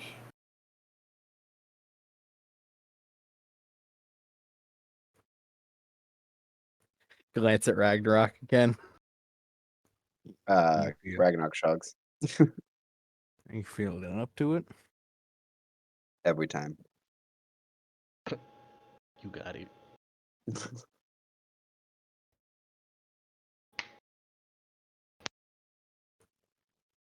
Ragnarok will start kind of like rolling his shoulders to like start stretching out. Okay. You see Ankush stand up. He grabs hold of his axe, but he just slings it onto his shoulder to hold it. The rest of his entourage stand more at ready, and he says, "We shall enter the great arena. There you will prove yourself." And Like their leader. That's crazy. he begins to head out. All of you begin moving through this crowd. As Ankush steps out, you see the Dragonborns. They take a few steps back. Many of them begin kind of leaning or bowing in deference to him as he announces there will be a trial of combat against one of the Southerners, one of the Southern tribe, against one of the Shadowfire. And it feels like the entire city is shaking as all these huge barbarian dragonborns begin screaming and roaring and stomping their feet. You see gouts of flame shooting up into the air from many of them, just kind of lighting the whole crowd in the sky. And you all are led into a grand arena. And give me just a few moments. Actually, let's take a 5-minute break because I also need to use the restroom. So we'll come back at 12:06. Yeah.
my rage gives me +1. Yeah. Okay, this is a 23 That's to still hit. higher than Ah, of course. Okay. That's going to be a total of. Do you have any slashing? Oh, you have slashing. You have some slashing resistance right now. Yeah. Okay, so it is 11 slashing damage plus 14 fire damage. The slashing damage gets that's not the reduced damage, right? Correct. Yeah. Okay, so 5. And then the 14 fire damage on top. Their third attack is a miss. And they once again swing around a little bit. Math is so Their hard. There turn. we Got and another then bardic? Back to you. We're running out. I will try harder. 2 left after this. Oh, almost attacked myself. All right. I'm Just gotta doing even the great, playing guys. field. Help him out a little bit. I'm doing great. You're still doing good. You got this. Oh my god. Yeah.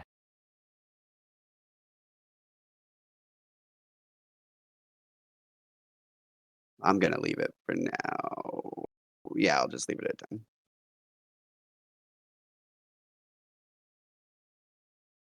Ooh.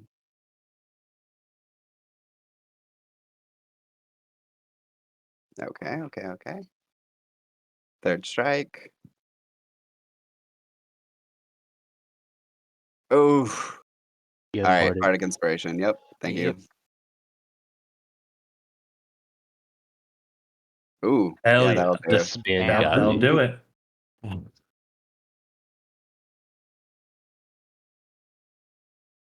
And then last is my tooth.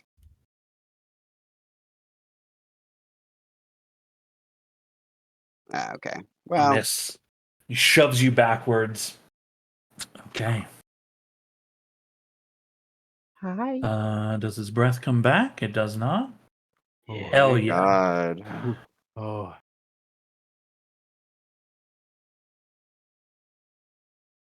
You see, he with his foot begins planting his foot backwards, and then huge swing, two-handed, coming down from the sky at you.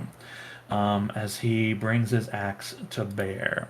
And I've actually forgot to roll advantage at you this whole time, so that's my fault. Okay, first attack is a miss. We call that the oops tax. The oopsies. Okay, that's a nat 1 turned into a 23.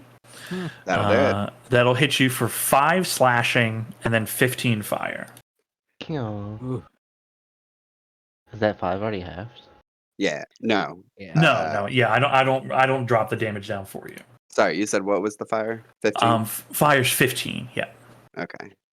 Roll again. Oh my god, he's rolled 2 nat 1s in this turn, but it turned into a 17, which won't get him there. He looks at you. You fight well. Let's finish this. Put him on his head. Okay. It is Load your up my go. boy. Bardic Inspiration. 1 left in the tank, 1 in your hands. What's his name again? Cool Rock? Cool Rock. Cool. What's the matter, Cool Rock? Performance anxiety? Oh my god. Never! Taking a note from Firm. Yeah. All right. Here we go. Oh no. Yo! Cool walk. Ooh. That's Uh, crazy. Look, here's the thing. You set him to 1 with this attack.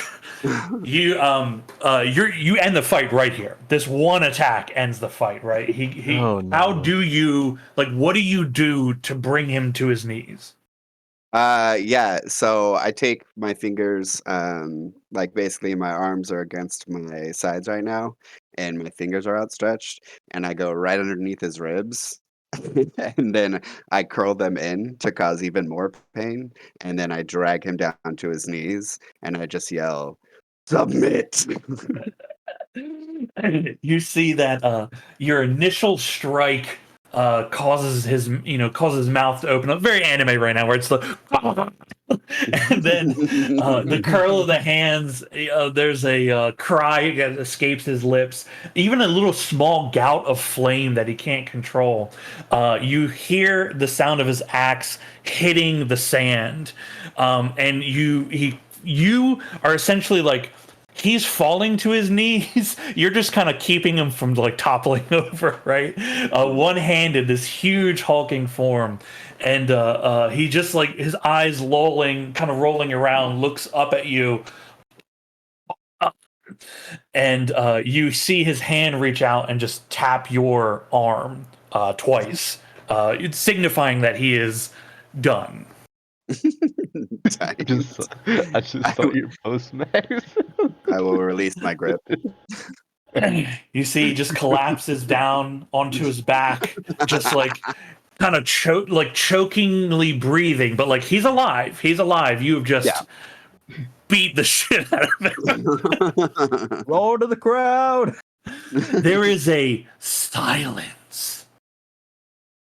Yeah, I will roar at this point. You see the crowd is like looking to each other. Ankush stands up.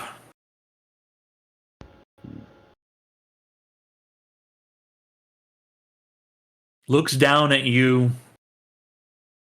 And then lets out a huge roar of approval and excitement. The crowd explodes. Everyone is cheering for you, Ragnarok. Oh my god. Yeah, I'll raise my hands, or rather raise my fists, and just kind of do like a very slow circle to kind of just take it all in and look at everybody. Not every single person, but look at the general group of people, and just do a little circle. And then when I turn back around to Ankush, I'll bring my hands down. I'll kind of no, that's gonna be threatening. I'll just smile. Hell yeah. Probably still kind of threatening. You got a lot of fangs in there. Yeah. Yeah, I mean like you're Especially your right veins now. your veins and muscles, you just got a huge pump on, you look huge. Anchor looks down at you. Oh, go on. Yeah. At this point too, I'll bring my extend my hand to Korok to help him get back up to his feet. You can see like these moments he's caught his breath a little bit. He looks at you for a moment. For a moment you're unsure whether he's going to like accept this defeat or if he's going to strike you in some way. But he reaches out and grabs hold of your forearm and lets you help him up, right? And then you see he looks at you, begins nodding, and then holds your hand up to further show victory, right? Crowd screaming, everyone's losing their shit. There's fire erupting from tons of these dragonborn's faces. Angkor's voice bellows out over the crowd. It seems the Southerners are not as weak as we once thought. There is strength among them. Tonight we feast. The crowd roars. And having proved your worth, a grand celebration and feast is held in your honor, Ragnarok. The center of the city is cleared of different kinds of stalls and things that they have there. People hawking whatever homemade wares they have.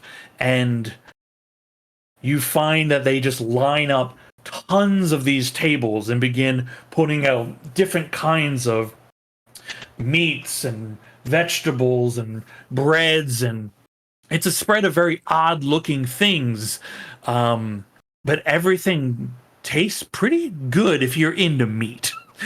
There's a meat salad here, right? Is this a bad time to tell you that Ragnarok's a vegetarian? There are some people that are, eating less meat. They have some like root vegetables and stuff like that they put in their meals. But a grand celebration held in your honor. In this time, as you all are being approached by like anybody, like there's a crowd around you, Ragnarok, but all of you wanting to know like who you are, how did you come up this far. They're very interested in knowing your stories. They don't get people from the south up here almost ever. So you guys garner a lot of attention this evening. It's very busy, as young, old, male, female are just clamoring for your attention here. Is there anything that any of you wish to do in particular? Whoever was preparing the feast, Fern wants to offer to watch and learn and help. In that order. Hell yeah, yeah. They're happy. They're curious to see what culinary delights you might bring. You find Ixar is nearby when he hears that you want to cook, and he's like, "This I want to see. You promised food." Food. I just go with him wherever the kitchen's at. Yeah, they don't have a kitchen, right? It's just a whole bunch of like fire pits and some tables where people are making other kinds of meals that aren't just meat. Oh, nice. Then I will use my free create food and water to give more, and then start joining in. With Incredible. whatever. Yeah, they are amazed when you cast magic to create food that is like this delectable. A lot of them are like, do it again, more.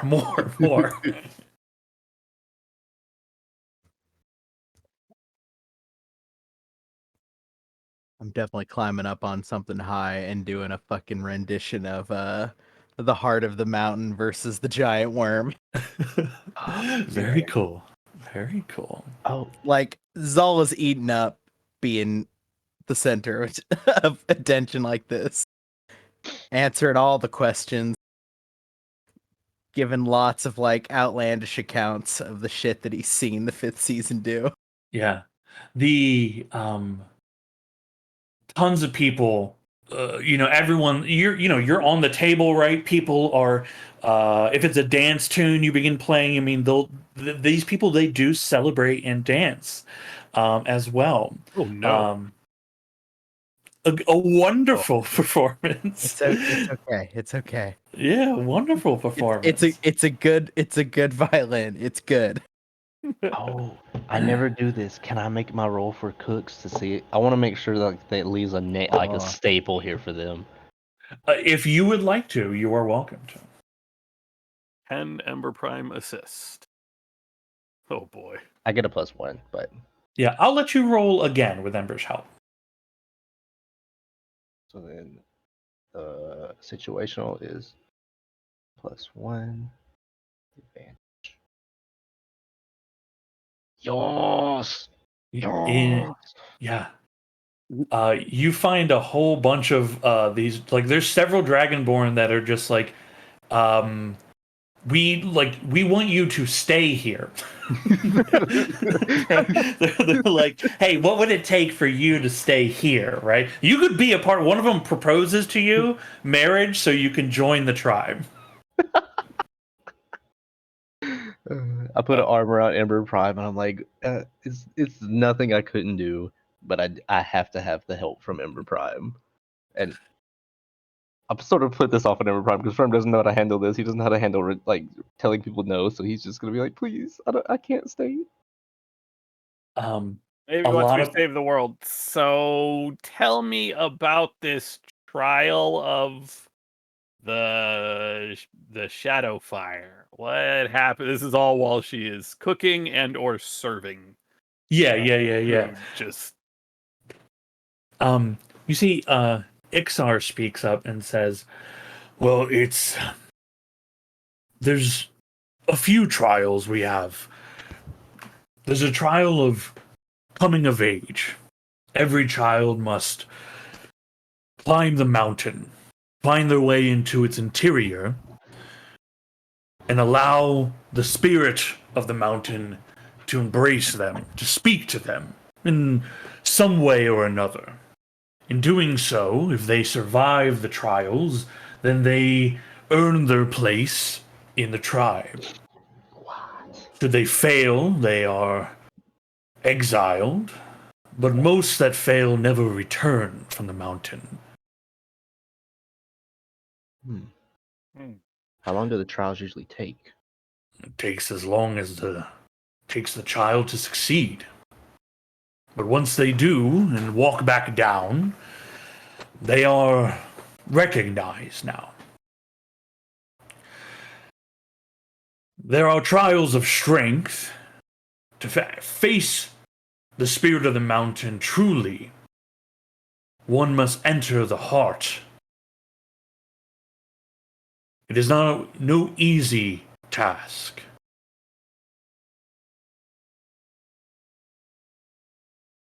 Though the reward, should you succeed, well, I've never seen it myself, but the Elder tells of it. The Great Spirit holds a weapon of immense power.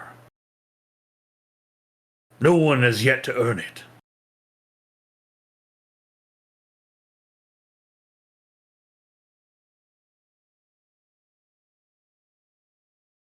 I give Ember Prime a look of like, you think we could do it? Maybe once we're done saving all of Idari, or at the very least, we're done with where we're going. Maybe. I definitely think it'd be worth a try. Yeah, whatever we don't, This seems to be the case. Well, should you choose that path, I wish you luck. Very few are known to attempt such things. Those that have tried to face the flame of the mountain themselves have never returned.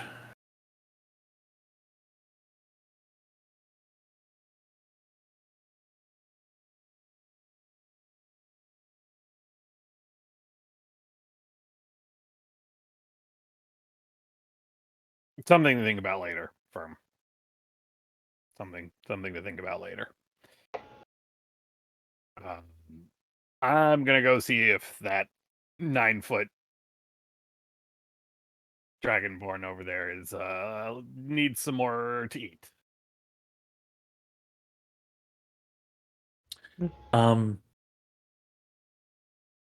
Many of the dragonborn here, Ember, are obsessed is not the right word, but extremely interested in your just general appearance, right? Word spreads that a child of the mountain is here among the Southerners. It soon is known that that is you, and they're just very curious about like, you didn't come from here, so what mountain gave you this form, right? Are you a fire spirit?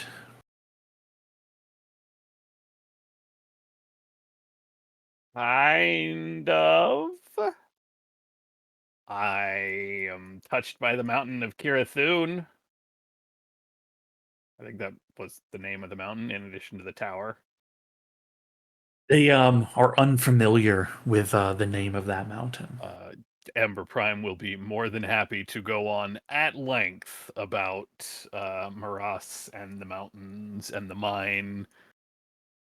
And 20 minutes later, if they're still standing there, she's on some other topic entirely, having just rambled forever. Yes, some walk away, but others are enthralled. They speak of like, wait, you go into the ground and you come out with all these different metals. How many metals are there in the ground? Oh boy, well, I mean, you got your basic iron. Plunk the plate armor that she's wearing. Well, this is technically steel. This is iron mixed with, and she'll talk about mithril and adamantium and basic elements like copper, and there's a lot in there. She will very decidedly not speak about Manolin. Yeah. They you discover that they have small mines here that they're able to actually how they craft their weapons, that they're when they delve into the shadow spires, there are caverns that they do mine occasionally for minerals. But it's you look around, like the quality is very good for what it is, surprisingly. Like they're clearly craftsmen here. But it's again like very it's more like big chunk of thing, right? Sharpened, heavily, but not like it's not crafted the way that you would craft it, right? But yeah, there's a great love of weaponry here. Though you notice that nobody here wears like super heavy armor like you do. They all talk about the need for being able to be swift on their feet and that sort of thing. All right. Well, I mean, iron is great and all, but let me introduce you to steel. There's a lot of couple craftsmen begin talking shop with you about this the riddle of steel. Flesh is stronger. Anything else anybody wants to get up to tonight? Yeah, I'd like to find Cool Rock. Yeah, you find Cool Rock. He's with a group of people. You hear him. He's speaking in Dragonborn to these people, and he sees you approach and clears his throat, and he speaks in his comment is a little broken, and but you're able to make it out. He looks to you and nods and says, "Champion." Gotta say, I'm not usually worried during a fight, but you gave me a run for my money. Of course I did. But Wait, sorry, go ahead. well, in the end, it wasn't enough, was it? It's a pretty great weapon you have. Where'd you get it? This was forged by a craftsman here, my grandfather. He was Yeah. able to impart some spirit, some part, some essence of the mountain into it. It's pretty hard and burns like no other. Yes. I've defeated many a demon from the mountain with this thing. Does it have a name? He thinks about it for a moment. I've never thought to name it. Well, I think every great weapon should have a name, so give it some thought.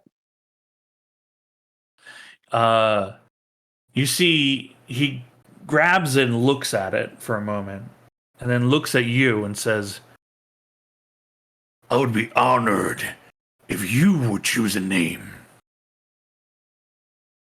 Okay. I don't have one now, but before I leave, for sure. Very well. Come, share a drink. Yeah, absolutely. Yeah, him and his friends here pour out some of the spiciest liquor that you've had. It's normally most people wouldn't be able to handle this, but you do surprisingly well. They're like they have that look on their face of they're waiting for you to like spit it out, and when you don't, they all begin like clapping your back and like, oh, this one here, very strong. Yeah, that's really good. Yeah, he begins engaging in conversation just about like what it means to be a warrior here in the Shadowfire as a defender of his tribe. They keep the entire tribe safe. Everyone here is taught to fight, right? So this entire society is built upon knowing how to battle, and they talk about the very real dangers that you yourselves has found in the Shadow Spires. That due to their proximity, they're not constantly assailed, but as they traverse this area, they have to be on the lookout for these dangerous kinds of creatures. And when they need minerals from the mountain, or what goods come out of it, they have to know how to protect themselves. So they just discuss with you the merits of being a warrior and what it means to this tribe here. Yeah, I'll give him like a little bit of my backstory, and how my training at the Arcanium, and he's not trying to brag, but subtly brag that he's only been fighting for a little bit of time now. They're absolutely amazed at that. You're natural then. You were born to hold battle. Oh, I don't know about that. Definitely. Definitely. You should stay here. We could teach you many things. Well, I do have a mission to save Adali, but I definitely will be back for twinning. Especially if it gets me a cool weapon. And he'll wink.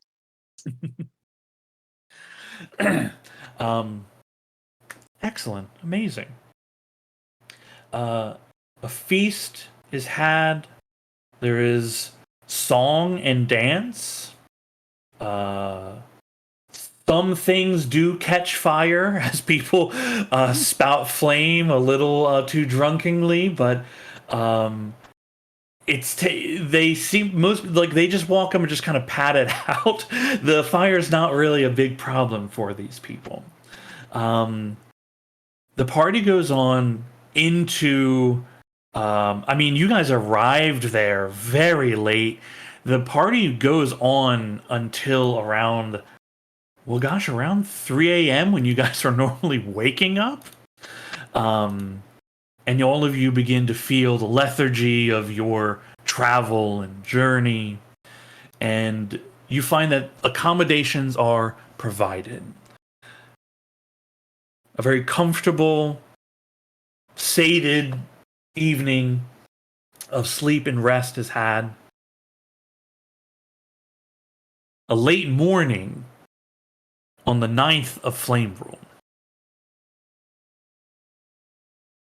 Well, actually, sorry, it is the 8th of Flame Rule.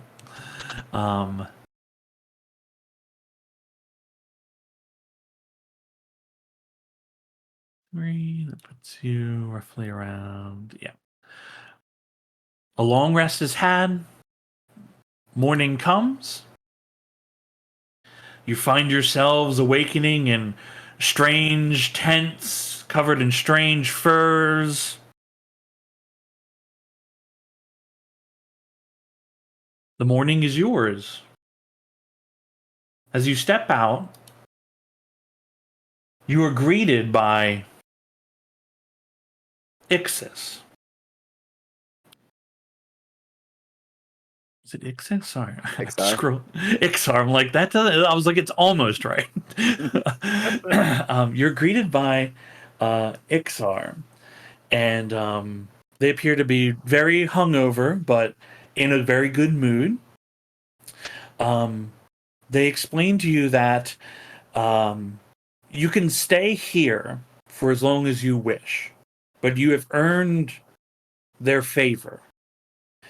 And the favor they've given as they lead you through the camp and lead you into the wyvern paddocks is each of you is, except for Benai.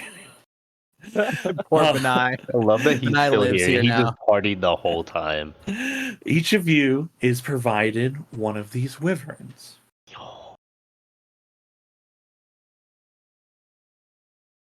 They explain that they are swift and dangerous, hard companions to control, but once you do, they are loyal.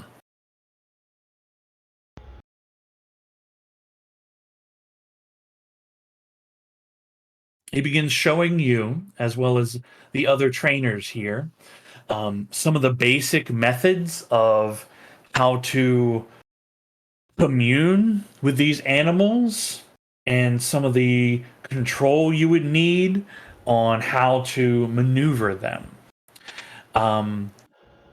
If I can have everyone roll animal handling checks here.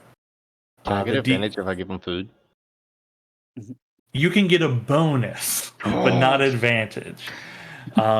Because they're like all of actually, I'll say no because all of them are like they're feeding them here, right? So anybody can use food if they wish on it. I want one so bad. Shit. Yes. I would like to use Kieran Jr. as an interpreter Okay. and try and explain that the three of us are now going to be a team. I'll also explain to Kieran Jr. Don't tell him about all the times you've died in combat. That'll be our little secret. Yeah, but just talk about how we look out for each other and work together as a unit. And we're happy to have a third. Well, I'm always happy to have a third now that I think about it, but happy that this individual is going to be with us. Does this one have a name? They explain that each of none of these have been named yet because they've not been bonded with anybody.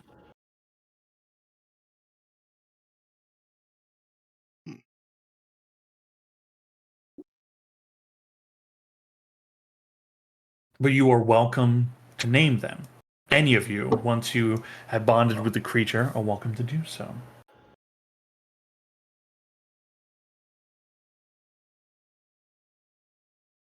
Okay. Cal, you I assume you also are speaking in Draconic to this dragon animal, Yes. right? Yeah. Does anyone else speak Draconic? No. Nope. Nope. Okay. Cal, you would get it's a +2 for speaking Draconic, and you get a +2 for using Kieran as well. So that brings you to a base 10 total. 10 is the DC for this. It's not extremely difficult here. I'm so worried. Each of you, surprisingly, each of you rolls pretty dang well on all this. Okay, each one of you is able to create a bond with these creatures here. In doing so, you are able to name them as you see fit.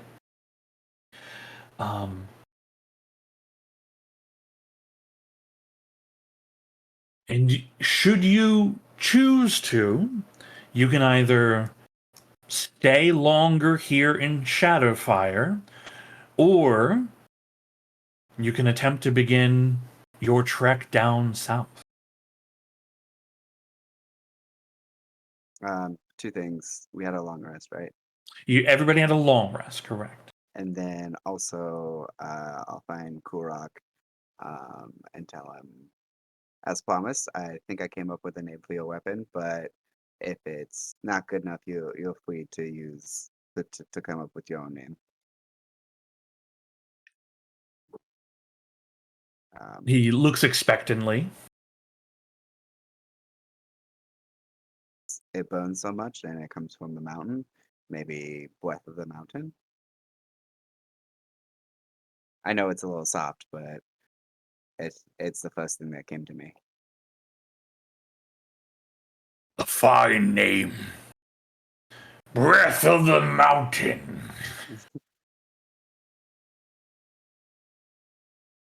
That's all I had. Incredible.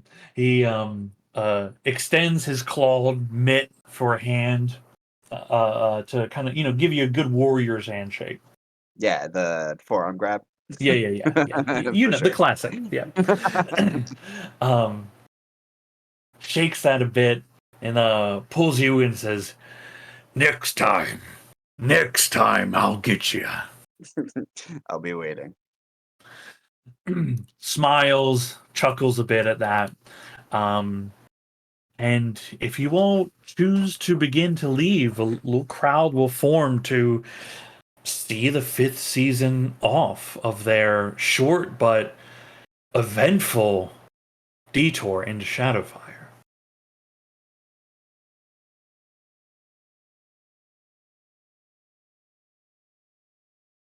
Man, she's gonna be so pissed when we get there first. Hopping hold No. of these, getting a hold of these wyverns. I am This one with the wyvern. I won with the wyvern. This day of travel. Do you want to push them to their maximum, or let them, or like ease into it? Definitely ease into it. Yeah, I feel like Definitely. Yeah. easing into it. I don't want to make them mad. Yeah, we need a day to figure out how to do this, right? Okay. First day, it's only the DC 10 to like create the bond with them. But anything lower than a 15, like it's a little rough to handle them. They're listening, but they're ornery about it, right? You have to kind of keep instructing them to do it. Anyone who rolled above the 15, it's much easier. They're listening to you a little more clearly. But at the end of this first day of travel, if you're taking it easy, you end up clearing about 60 miles in that day, flying swiftly with these things.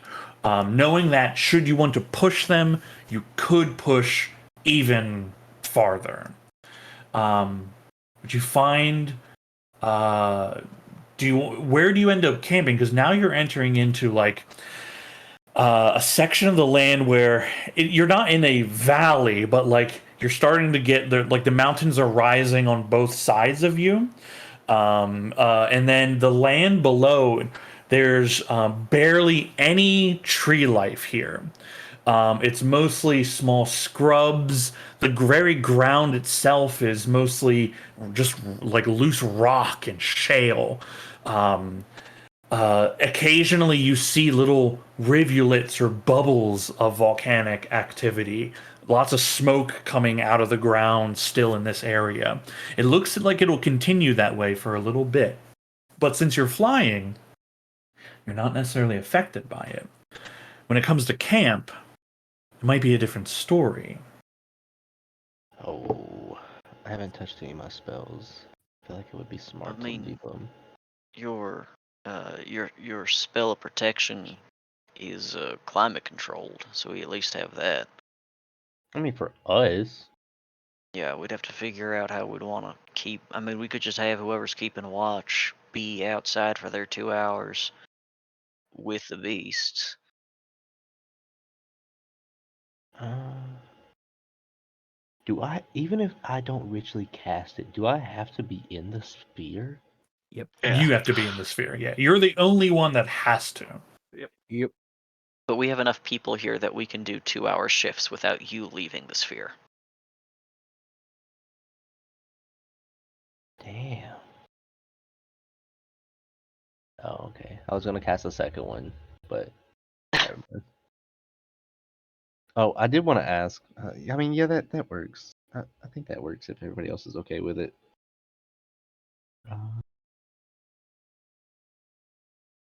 Yeah.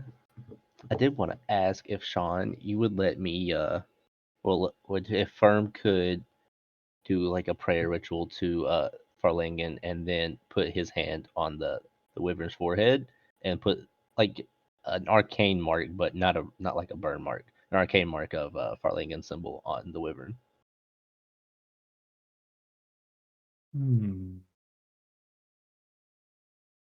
If you nat 20 this, God damn then yes. it! Which one is it? It's religion, right? I mean, you can roll religion, arcana, whatever you think it is that you're doing here. Just because like you don't have this ability, right? It doesn't I don't. exist. But if you nat 20 it, I will allow you to magically imprint something, a little symbol onto the wyvern. Well, for that, I thought there isn't that arcane mark. So close. I have no idea. I don't. Yeah, so close. It's okay. I just give him guidance occasionally. You should have used flavor powder. What is that? Flavor blast? You can flavor blast him. So you have to use a spell on him for that? Look, I assume every time a flavor blast goes off, it's like you ripping open a package of like Guy Fieri seasoning and just flinging it like pocket sand. Yeah. Not a spell. Rainier, you've been keeping track of the direction of Umeli, right? As you have moved and whatnot, right? When you first came off the lake, it was southeast from your direction. That kind of maintained itself, but now it's not quite as southeast as it was. It's a lot more. It's more south.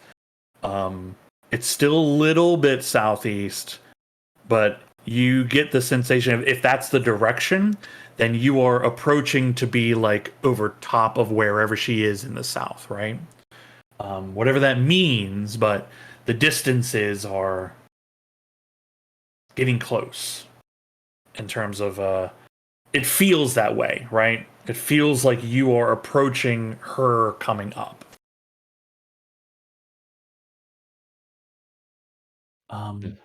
Excellent. The tiny hut goes up.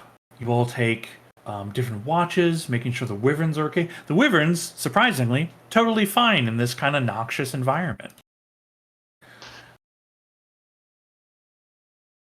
The last thing I'm curious about before we end session is what is Benai's fate here? Oh no. Kills. I can't imagine that he's like. Oh boy. Give us the Benai post-credit scene. Yeah, this is post credits. This is setting up the sequel. We're gonna get a Benai solo film. We've all been waiting for it. I can't imagine he's like piggybacking on these wyverns. Nope, he because sure isn't. He's not heading- here. Not anymore. Heading on to the Dread Lookout, bad idea.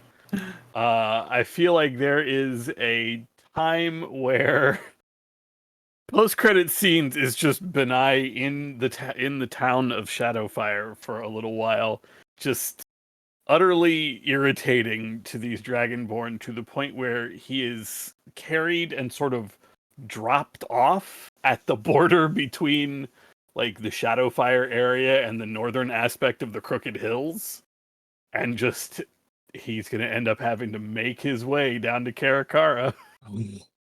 That's hag territory. Oh no. All that money. I thought we were gonna take home a dad for Gimbert. A dad. He's got a dad. What do you mean? Number one, he's got a dad, so that's weird. But thought he- no, I Benai was would Not totally make hamsters. Do you think we adopted an orphan this whole time? I mean, you just did it Denver. with Benai, so I said this is your new dad. He's gonna get you a mom. She's out there somewhere, probably. Incredible. but yeah, I'm sure we'll see him down in Karakara sometime. He'll make his way because he knows the river is the best way to get there. So Yeah, for sure. they drop him back at the lake. You know, he knows his way from there. Yeah. I made this trip once. It's a shame I left my tent on the island. Wait, didn't we leave a boat? No, we didn't leave a Well, we left the boat, but I can't push that thing into the water. I like he's beginning his walk and he just has these golden these golden bracelets, right? He's just adorned in jewelry. Building off of that, I'm imagining like this adorned man on like functionally just looks like a fucking like beaver dam sort of thing, just paddling with his hands, like just trying to go down the river. Oh man, Bunch Incredible. of tied sticks together. Incredible. I just want to share this because it's been. I was looking through my notes looking for names that I might have written down, and I don't know when I thought of this stuff, but I have this list of places that I wrote down, and I don't know why, and I'm laughing at myself for what they are. I just want to share this.